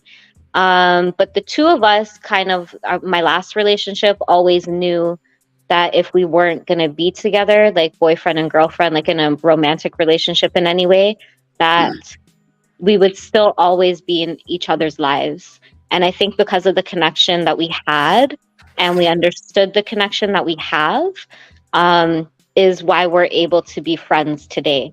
But it took time. And it's not like trust me, there's still a lot of hurt between the 2 of us. And we're not the same. Like we can't joke around the same. We can't talk to each other the same. Nothing's the same. And it probably will never be. But we are able to start moving forward in whatever type of dynamic or relationship we would like to have with each other. That's a start. Like to where it's going to go, I don't fucking know. All I know is that we do still care about each other as human beings, and we always will. And for whatever reason, we both know that we're always going to be in each other's lives. So I do think that it's important for people to try to understand each other, especially during breakups. And I'm the type of person that would love to keep in touch with my ex if there wasn't anything like fucked up that happened. But unfortunately, there are situations where you're going to get that type of clapback from couples that you were talking about, like, oh, I hate that guy, I never want to see him again, blah, blah, blah. And they talk bad about him to everybody, make him seem like he's the bad guy and they didn't do anything wrong in the relationship. And I think that that's totally toxic and wrong, exactly what you're saying. But I don't really know what that's like because I don't have any relationships like that with my past exes. Yeah. I mean, like, and salute Marcus. Oh boy, no, and that's real too. Like that right there shows a good example of maturity. And for any woman like who's watching this or listening, I definitely will say, like, just take the moment to try to, implement that if you're going through maybe a bad breakup or a bad relationship, but at the same time, it could be something that can be resolved. I would say like that. Yeah. I mean, shout out to Marcus, shout out to the. And I think that that's the thing is like people don't allow themselves like the time and distance between each other, especially after a breakup, because you guys are not together for a reason. You both decided that or one decided. And at the end of the day, if nothing really fucked up happened, why can't you guys just take time to be the individual selves that you are? Because there's clearly something not happening with the connection in the relationship. And either A, see if time and space will help start to heal things between the 2 of you so you can reconcile, or that time and space can actually bring the 2 of you to mutual ground at some point in the future. Unless you really never want to talk to or see that person again, I think that every relationship has the potential of having a friendship after if you allow it. I think that's cute. Like on the basic level, that's really cute. I mean, like, I agree with Simon on that one because sometimes you don't want to be friends with your ex, and it's okay. Yeah, it's okay. I mean, you need that space is needed. I'll give you a real example. Like I've been on these YouTube streets. You know my story, right?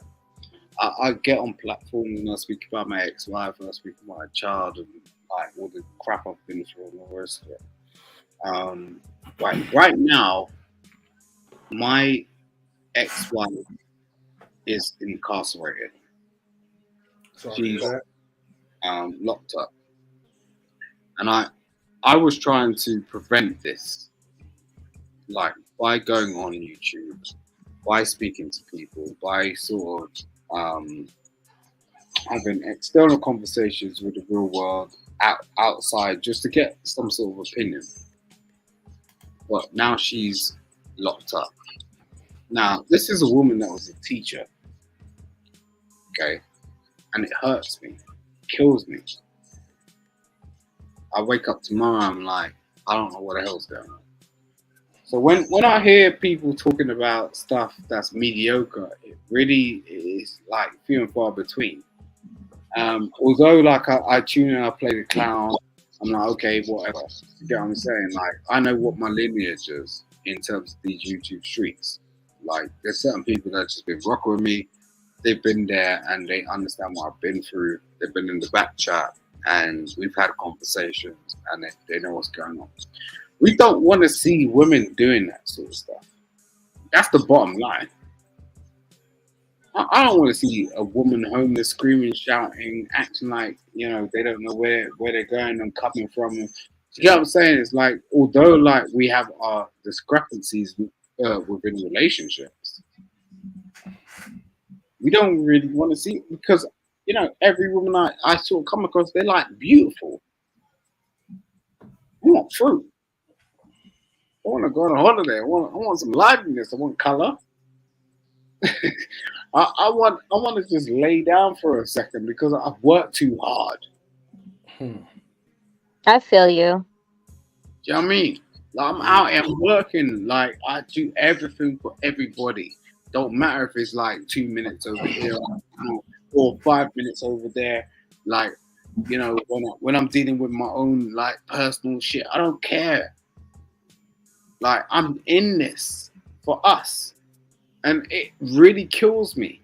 Like when we don't pull ourselves together, and you know, that's why like even on my channel, I've got like what 100 odd video. I'll put that whole shit over because it's just like I have one guy, and his name's SL Rouds. He's the realest. If you could ever have one person in your life that's just there with you forever, regardless of your fronts, your fakes, your personality traits, that means something.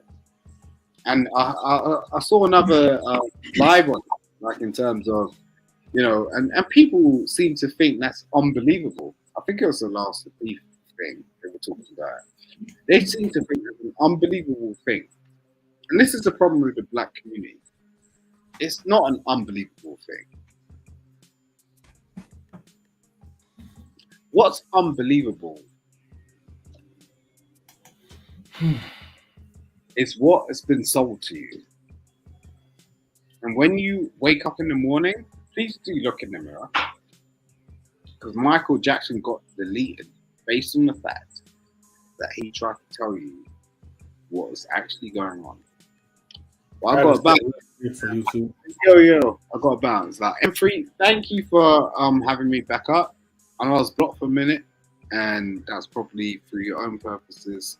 I appreciate you from my soul, from my spirit. I love you. Okay. I love the rest of the panel. This, like, moving forward, we can't play no more, man. It's not a joke. Because you see what it is. Have a good night, have a good morning, have a good evening.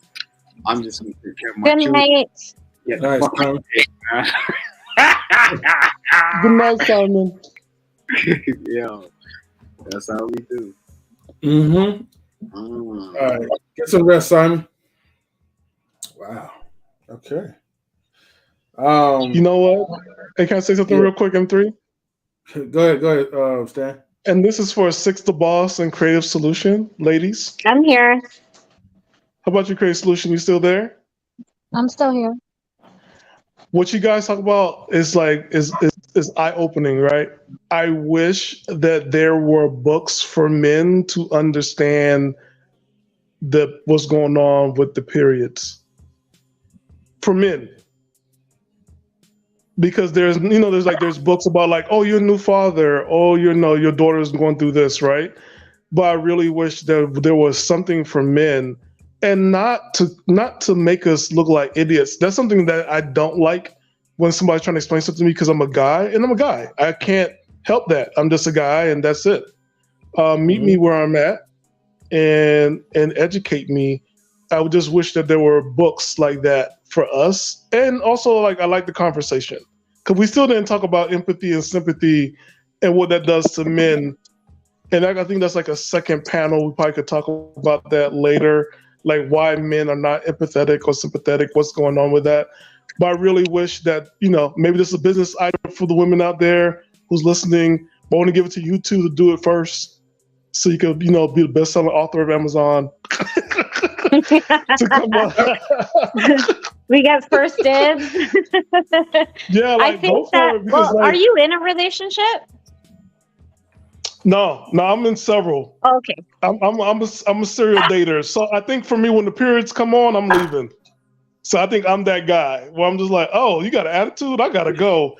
I'll catch you in 2 weeks when you're a little bit better. And I just disappear. Then I'm like, test the water, send a text like, hey, what's up? Yeah, he's really serious about that too, though. He will disappear in a flash. Well, let me just break down like the empathetic part and the sympathetic part, right? Because I don't think I broke it down like really clear enough, though. But the thing is that what blocks men from being sympathetic, and I get it, Six Boss, right? I know you already kind of made it clear, you explained it, right? That we should actually have the type of feel of what you guys are going through, because especially if you're communicating, then it's like you should already kind of know and not take things personal when it happens. That part I do understand. Salute to I love Shaq. Thank you for tuning in. And thank you for showing the love too. I appreciate it. But it's like, okay, how do we and I'm just saying overall, outside of just like the intimate relationships, when you're dealing with friends that are women, and maybe they're not at liberty to tell you what they're going through, but they start lashing out, and you're just like, whoa, dang, what did I do wrong? 1 minute we was joking or Netflix and chilling, and the next minute you just went off. And I think I think that's where Stan is talking about like those type of books for men to kind of understand those warning signs. Not that we could be a mind reader, but you know what I mean? We could kind of pick up on our own when it's about to happen, even if you're not going to tell us. Yeah, I think that if you're in a relationship, it's a conversation that you should probably definitely have with your partner. If you're in a committed, serious relationship, especially if you guys are living together, but even if you've been dating long term. But I think the second part to that is that to answer his question, I would say that your best bet now, because I've seen them, there's a lot of YouTube videos or podcasts that are available that are either women speaking on a panel or men or both. That are very educational around this topic. I would say that there are books available that you would just have to specifically look for those. I don't know of any personally myself, but I do think that the information is readily available at our fingertips. We all have smartphones. We all have access to, for example, YouTube, Google, Facebook, Instagram, all of these things where you can find any information on any given topic. And since women's periods and symptoms that they go through is a huge one, it's just not actively talked about on panels discussions, let's say. The information is there if they want it. But I do agree. I hear what he's saying. If there was some type of book that was readily available, how to be a first-time mom or dad or like whatever. There's all these other books and resources for other topics and life situations. But for something like this that people deal with on a daily basis, even though it's not like over the top or you're having a baby or whatever, I mean, it's still part of the reproductive cycle, and you should know the anatomy of a woman, period. And no pun intended, but you should know her about a woman's menstrual cycle and all the different shit that can happen with her. Same way that we understand certain things about men and their health. Like, for example, I'm a woman streamer, and I have focused for a month straight on men's mental health specifically, because I felt it was important for women to understand what their partners go through on a daily basis when they suffer from depression, when they suffer from mental illnesses, when they suffer from past trauma, when they suffer from PTSD. And there are plenty of wives and girlfriends that have boyfriends and husbands that deal with these things on a daily basis. So I actively, even not being in a relationship currently, have taken those steps because I think that, like, to talk about it and educate myself around it, because I think that it's important. I could end up with anybody that deals with any amount of those things, any one of those things or all of those things. And I, as the partner or the person that I want to be for my future boyfriend or husband, I want to be able to understand how to be there for him in those moments. Because here's the thing. In one of my relationships, one of my partners did deal with depression.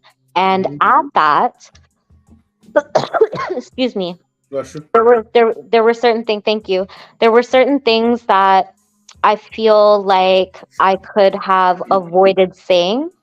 There are certain things that I could have avoided questioning. There's times where I gave attitude or acted out for whatever reason. But had I had known that he was dealing with something, or that's something that he dealt with or whatever, like understood his mental a little bit better, maybe I could have been a little bit more careful about my actions and the things that I said to him. Because it could have been something as simple as, well, I've been pissed off at him for not fucking doing his laundry for a whole week. And he knows that I hate it when he doesn't do that. Something as simple as that. And now he's come home from work. Maybe he just lost his job and he hasn't even said anything to me. And now 2 days later passes and he still hasn't said anything to me, but he's really severely suffering. I'm just making the scenario up. No, he's just suffering from depression now for 2 days, and I don't know it because we've never had that discussion. And now I'm going to go to him and fucking crap on him about laundry. Had I had known that's something he deals with, I could have definitely saved that laundry conversation for a different time. Feel me? Because what he's going through or his mental is so much more important than me. But I created that scenario to tell you that because I had taken the active steps of preparing myself for what could be, or knowing those things actively about my partner and what he deals with specifically, and having those conversations. Yo, babe, when you feel like that, what do you do? Like, what does it look like? How do you act? Is there anything that I can do for you? Do you want me to leave you alone? How do you want to communicate? Like all these things that I want to know about how he gets when that happens. It's the same thing that a man should care enough about to know about his woman's period and how her period affects her. Because like I said, it's not just physical.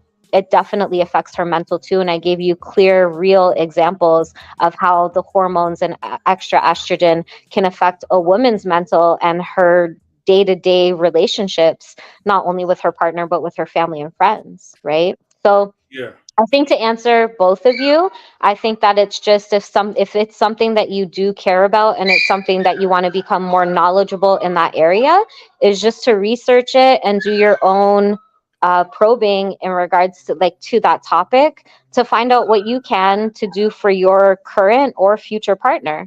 And I think that that's the active steps that we would normally take in any case with any situation. Well, I'm glad that we are having this productive topic about, just the menstrual cycle and all, because I don't think we ever had this type of topic before, like on the live streams. And usually, sure. like a healthier crowd. Some people may feel uncomfortable. But I mean, but hell, I talk about shit that everyone will probably feel uncomfortable about, and I just kind of get it out the way. But I'm glad that Stan and definitely Simon. Simon Crave Solutions. Yeah, I'm glad Simon kind of brought that part up. Salute, Mimsy Limbs. Yes, definitely happy Monday to you, sis. So blessings to you. Thank you for tuning in. Can I ask something real quick? Yeah, and then after that, I get to like KMA because she is also in the building too, and it's morning for her. Ooh, what's up? Good morning, KMA. I just want to say, like guys, listen up, because there was something like important in my dating life when a woman comes to my house and she said I need to make the bathroom girl friendly, and I had to ask like, what did that meant for to make my house more girl friendly? And I'm glad like at least one woman said it. And so when women come to my home and they'll see like the wet wipes, they'll see the it was like a couple things that they just needed that need to be there. The paper towels and all this other stuff, or the toilet paper needs to be a little bit less Scotch. Even for me, it's so funny that you said that, because like I had like I said, I've lived with partners. And one thing that I wanted to be considerate about was my period. So I made sure as something as small as going to the dollar store and getting a trash bin that had a cover on it. Because there's a lot of people who have trash bins in their bathrooms, but I don't want to put my pads wrapped up in toilet paper in an open basket. I want to put it in a closed basket because I do. And that's just how I do. Yeah, most women want that for themselves. And so it's a privacy thing and it's a courtesy thing. But something as simple as that, men won't think about because they don't have to deal with that stuff. We deal with it, right? So we know those kind of things matter. So as something as simple as having a garbage can with a lid on it matters to us when we're on our period. And things like, you're right, like having flushable wipes matters to us. Yeah. So like guys, just always ask the question, like if you don't know, ask. And like what she just said, like, okay, what does it look like?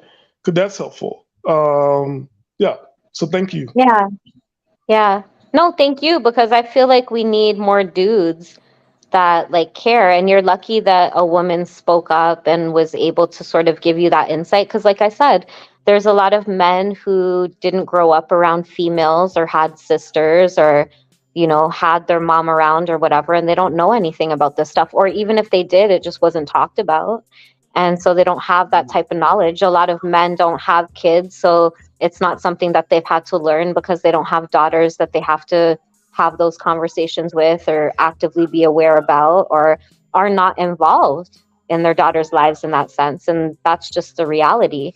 So it's nice and it's really refreshing to hear that there are men that actually give a fuck.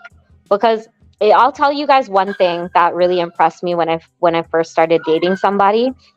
They said to me, like, we were dating for I think like a couple months, and I would tell him when I was getting my period, but I didn't think that he was paying attention, really, like, because guys are guys, right? Like I would just let him know, hey, I'm on my period, whatever, not feeling well. And then I think it was like really early in the relationship, like maybe around 3 months, and he was like, he had actually told me, he was like, yo, it's around this date, whatever, isn't your period approaching soon? And it kind of caught me off guard. And I was like, at first I was like, are you keeping track to see if I'm cheating on you kind of thing? But it wasn't like, right? It wasn't like that. He was more like, his answer to me was, it's my pussy. Don't you think I should know everything there is to know about it?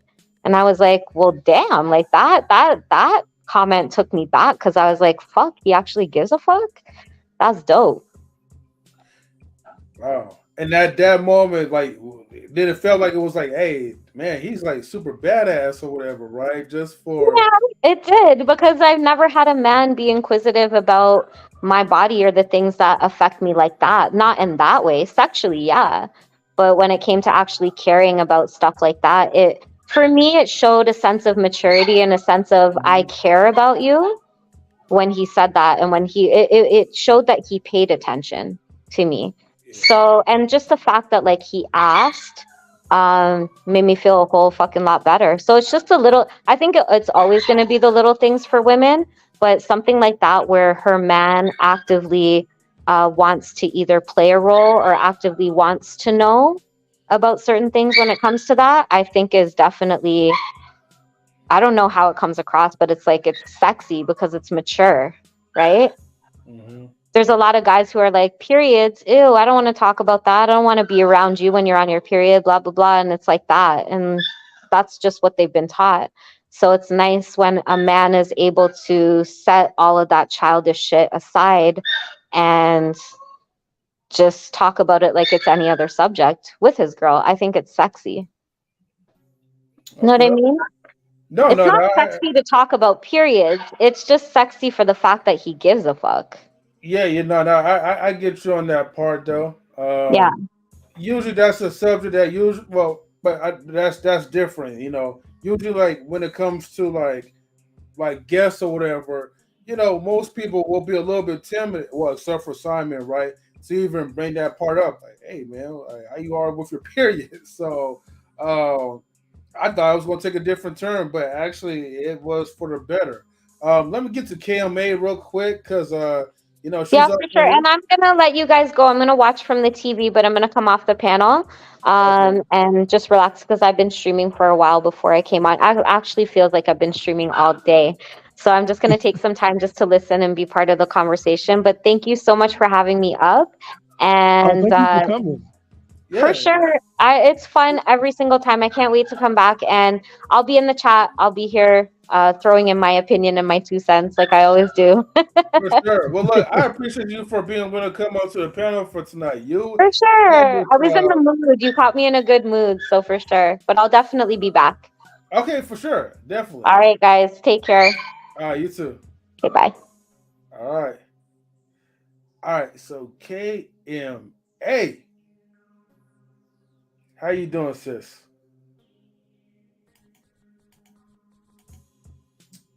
Let's see. KMA?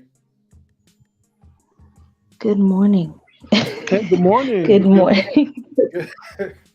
I thought you fell asleep for a second. How are you doing? Like, I was just laughing and cracking up because I was listening with my husband before he left for work, and he was like, "Oh snap!" And like when I was commenting in the chat, I'm like, "M3, don't do it, don't do it. It's a trap. Don't even respond." He starts laughing as well, and he's like, "Yeah, tell him not to do it. Tell him not to do it." See, now if your husband had sent like a message or whatever, like I would have already stopped. Like, oh, okay. But you know, I mean, look, to be fair, Queer Solution did try to set me up, so you know, my little ego got in the way. I had to piss her off just a little bit. You know what I mean? But my wife knows my dark humor anyway, so that's the benefit of me being me. But no, yeah, I mean, there's always someone that has to play devil's advocate because in all honesty, in real life situations, not everyone's going to understand everyone's struggle. The same way there'll be a few women that can come on the panel and be like, okay, we trying to understand the mental challenges that men go through. And then you come through real life situations where some women just don't even care. You know, the same with menstrual cycles. You know, some men will take the initiative to want to understand, and then there's some that just, I don't care. You, that's disgusting.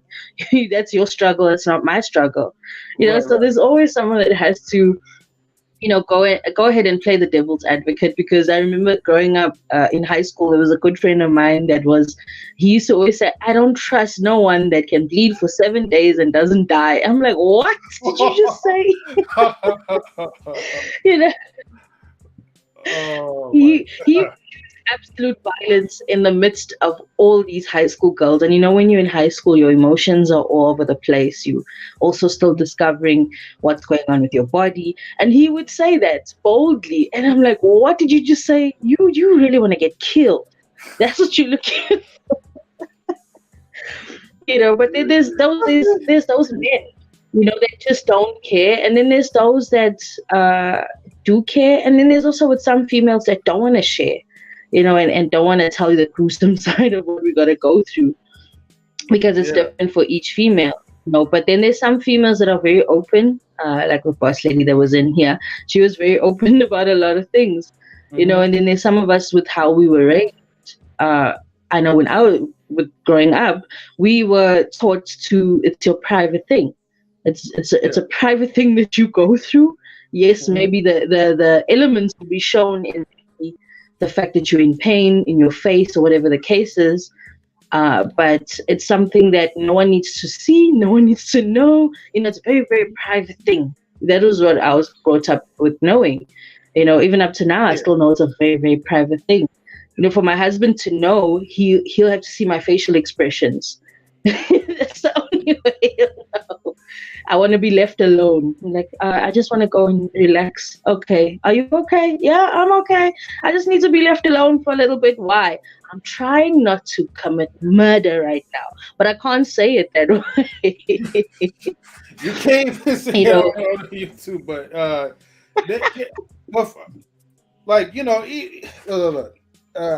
I'm not trying to put my wife's business out there or whatever, right? But I think she's more of like, hey, like if when that time of the month happens to her, she would rather for me to be supportive, and for that, I have no problems just being there for her at her age, just being supportive, But what if you just want to be left alone sometimes? What if you don't want someone faffing over you? Not all females, and that's the thing, is we all different. Not all females want someone faffing over them, running after them. Not all females. I know there's some females that act like they really, okay, they down. I can't rate your pain. They're really down with the pain. And then there's some of us that just go on and do our thing. We gotta go on and continue lifing. There's no one that's gonna step up and cook my kids a meal, or my husband has to go to work every day. So there's some females that are privileged, because I heard a story of a lady from Mozambique once here, and she says when you on your period you're not supposed to cook. I was like, oh, that's the first time I heard that line. So I was like, okay, so now I'm not supposed to cook. Who's gonna cook? Right. Here's the thing, right? So I think at some pivotal moments, right? Communication is definitely key, but common sense should also be applied, right? And picking up on the body language, I could tell like if someone needs to be left alone. Like I could pick that up real quick based on the level of your energy. If you have low vibration, look, I'm not going to be around with you, okay? But if your vibration is high and you're open, despite of whatever you're going through, I will definitely be around. And there's nothing personal. When I don't show up, it's just that I believe in giving people their space. Sometimes it may not be the best timing when I'm giving them space, and maybe they need me the most. But then that's where the communication kind of kicks in. And then it's just like, okay, well, you know what? I need to be more well alert, or just do better. But I'm glad that we are having this type of conversation because, to me, it's easy to have a conversation with my spouse, but, to have conversations with anyone else, you never know how people will actually take it. Most people will actually take it to offense if you talking about, hey, when was the last time you've been on your period? You know what I mean? But the fact that you and Six Boss and Creative Solutions a little bit, right, are a little bit more open, I think that definitely, I don't know, it's something about that, like when people are just transparent, it makes other people feel transparent. Like, not like an obligation to be transparent, but it's like, oh, okay, we could actually have a grown folks conversation without trying to censor each other like we're some children. And although people who probably are watching this probably screaming out of the top of their lungs right now because they're like, how dare this man, right, talk about periods, right, to these women and stuff or whatever. But sometimes these conversations have to be said.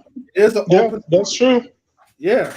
So there was a time period. I want to say this real quick. Reflection, right? I believe it was the 90s And there was a lot of comedy shows, where men were set up to say like things like, "Oh, you're emotional," and the women were like, "Well, you think because I'm on my period." And I think that whole thing of the comedy about like being the period and when being emotional ran for like a couple of decades to where we just stopped it. And I think that's how we now in this place where we forget that women are on their monthly cycle or surfing the crimson wave every month. We definitely forget it because, you know, when you see the commercials like the ladies describe, they jumping around, trying new jeans, going camping, you know, getting their croissant and, and, you know, live their life. And you're thinking like, oh, this must be nothing that they're going through really, because the commercials, everybody's smiling, happy, doing cartwheels. Yeah. And it makes us desensitized to it. That's unrealistic expectations. What's that, Kim? Unrealistic expectations. It's like going to go and watch. And I'm sorry for using this as an example. It's like going to go and watch pornography and expecting that to be your first sexual experience. You know, it's unrealistic expectations. That's what it is. Because I know there was a movement out here in South Africa where they were handing out free sanitary pads to certain places in rural areas, to girls that don't have access to those things and all these other things, because we got to pay for these things. So there was a debate about it, whether should pads be something that a female should pay for, or should it be free, because it's not her choice that she has to go through these things. It's a natural thing that happens. So should she really be paying for something that she naturally has to go through, or should it just be something that she should have the right to just be given and just be accessible with? Because I mean, if you can find condoms in public bathrooms, shouldn't we be able to find pads in a public bathroom? You know, so when we came across like even debates like that, because this is what a topic like this opened up on a different platform, and I was listening to the debates, and I was like, oh, that's very insightful, because the same way condoms are always everywhere in South Africa, I can only speak about my country, but you can get it free everywhere. But I can't actually just go and get a pack of free pads anywhere. I can't do that. So though these topics open up a whole variety of doors, like, because you think about, okay, what are those girls in impoverished areas, what do they do, how are they functioning, how are they, you know, dealing with it? And then we see the adverts, like we have like the always ultra adverts, and the same thing, they're doing cartwheels, riding a bicycle. I'm like, why these people are lying? Why the heck are they telling lies? Who's going to be out here riding a bicycle? That's not me. I love riding bicycles, but that's not me. I'm not going to be out there doing these crazy things. Yeah. Y'all know in the States. Well, I want to say this real quick. I know in the States, because there's a kid I know in her school. Now, mind you, like in her school, the girls have to pay for their pads. If it happens at school, they gotta pay for it. And I'm looking at her, I'm like, wait a minute, shouldn't this be part of the whole health system? Like, why are you guys paying for something that's supposed to be for free? Because you're in the public school, like, we're paying taxes for this. You shouldn't have to pay a quarter for a pad because it just happened to you in school and you have an accident. And I asked, like, there's a nurse? And that's why I'm finding out there's a lot of stuff that we had growing up that they don't have, because she's like, nurses are there on certain times of the day and certain days of the week. And I'm like, you guys don't have a nurse every day of the week? Because I remember for us in school, there was always a nurse from the start and the end of school periods. And also those stuff was given out for free for women. And, you know, because it was part of student health, because you're underage and it's supposed to be free. But, you know, us in the US, we don't know what's really going on in these schools for these girls, because it's not happening. Wow. I thought That's it was interesting, because we don't have nurses in our school. You guys don't have what in your school? Sorry, no, we don't have nurses in our schools. If I knew when I was younger, when I started my period, which was late primary school, I had to always. My mom gave me the speech where it was like, okay, you got to always keep extra pad or two in your bag. So I should look for a secret spot in my bag that I have to keep that in. But we don't have nurses at our schools. We South African schools, we don't have. Maybe in private schools, I don't know. But I've only gone to government schools. And I've been in seen government schools. I've seen a few private schools, but I've never seen nurses. I've never seen counselors. And yet we do have a lot of unemployed nurses. We have a lot of unemployed social workers and counselors. And I love the concept that America did that. We South Africa and Africa can adapt, some of those things, because if a child gets sick, their parent has to get called out of work and they got to go and deal with it. Yeah. Because a lot of times when you have a nurse on school, like there was a bed for that client, not for the client, for the student to lay down. And also the counselors were important because the different age levels, right? There was a counselor for 9th graders, 10th graders, 11th and 12th graders, because you couldn't group them all the same because they had a different development age going on. So you couldn't put a 9th grader with a 10th grader. It was not going to work. A 9th grader with a 12th grader, that was a definite no-no. So counselors had to be there for each of those life changes for those age groups. So that's why, that'd be something good for South Africa to start putting in, because the kids do need that. Because we're in the 12th grade, the conversation now goes into, are you going to college, or are you going to take some trade classes, or are you going to trade school? Because the conversation is not the same way in the 9th grade. Okay, what do you want to do for like the next 3 years while you're here in high school? Okay. Guys, just to let you know, I will have to wrap it up in 5 minutes because I get ready for work for tomorrow.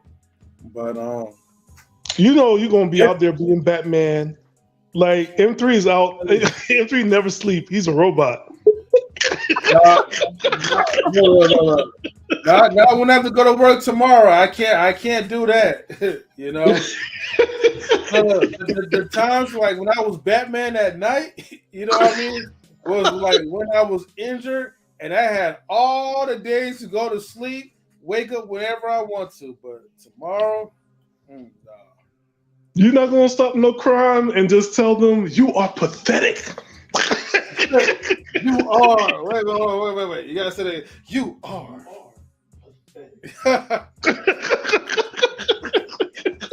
Hell no. When it comes, are those civilians paying my paycheck? If you ain't supplying my paycheck, I'm sorry. Like your boy gotta go to work.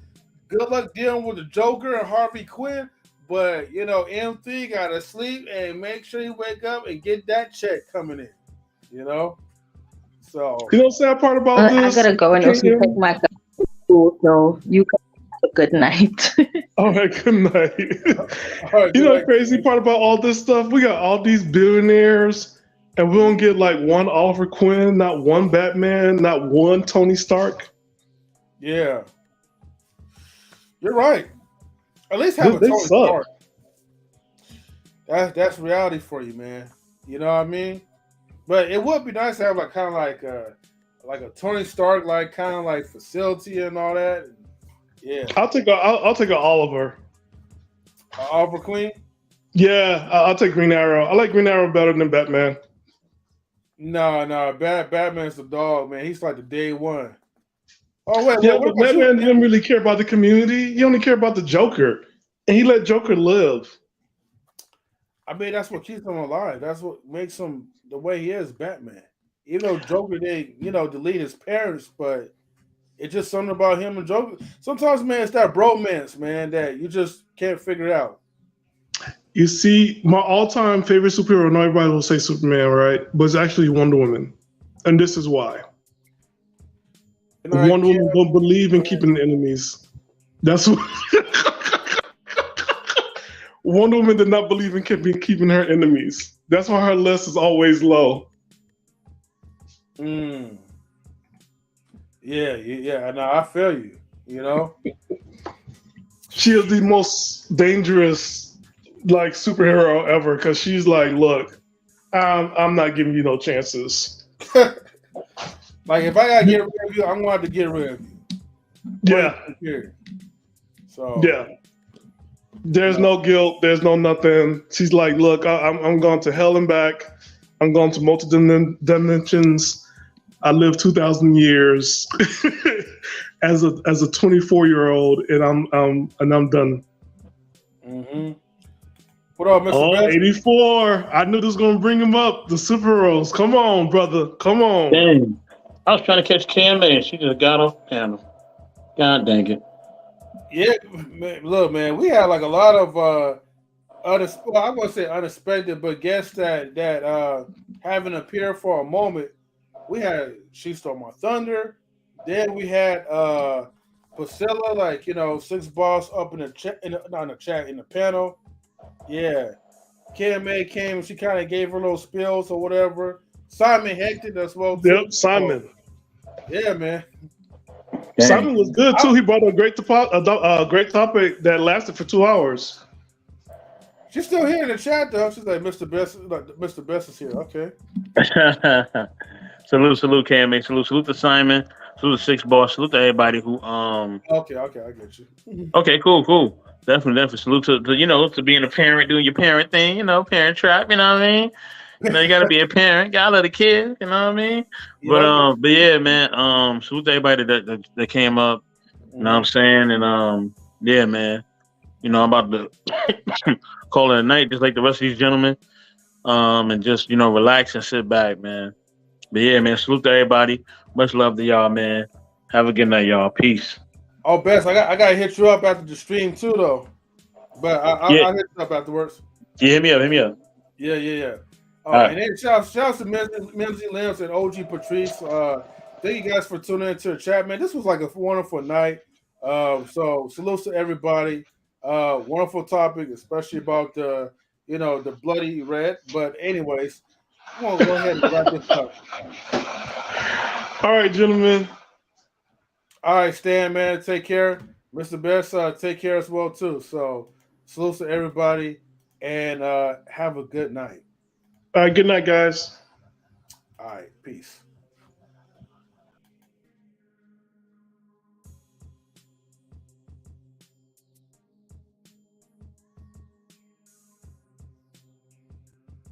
Oh shoot, my bad.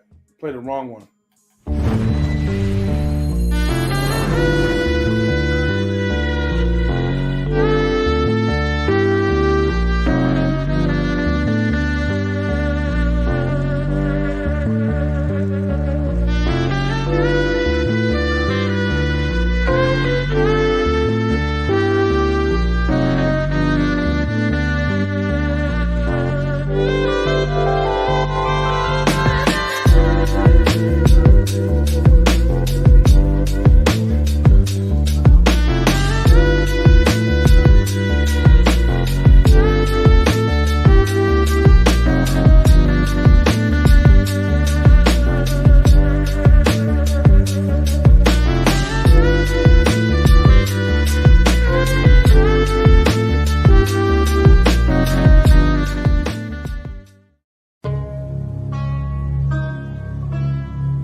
Knowledge and relationships.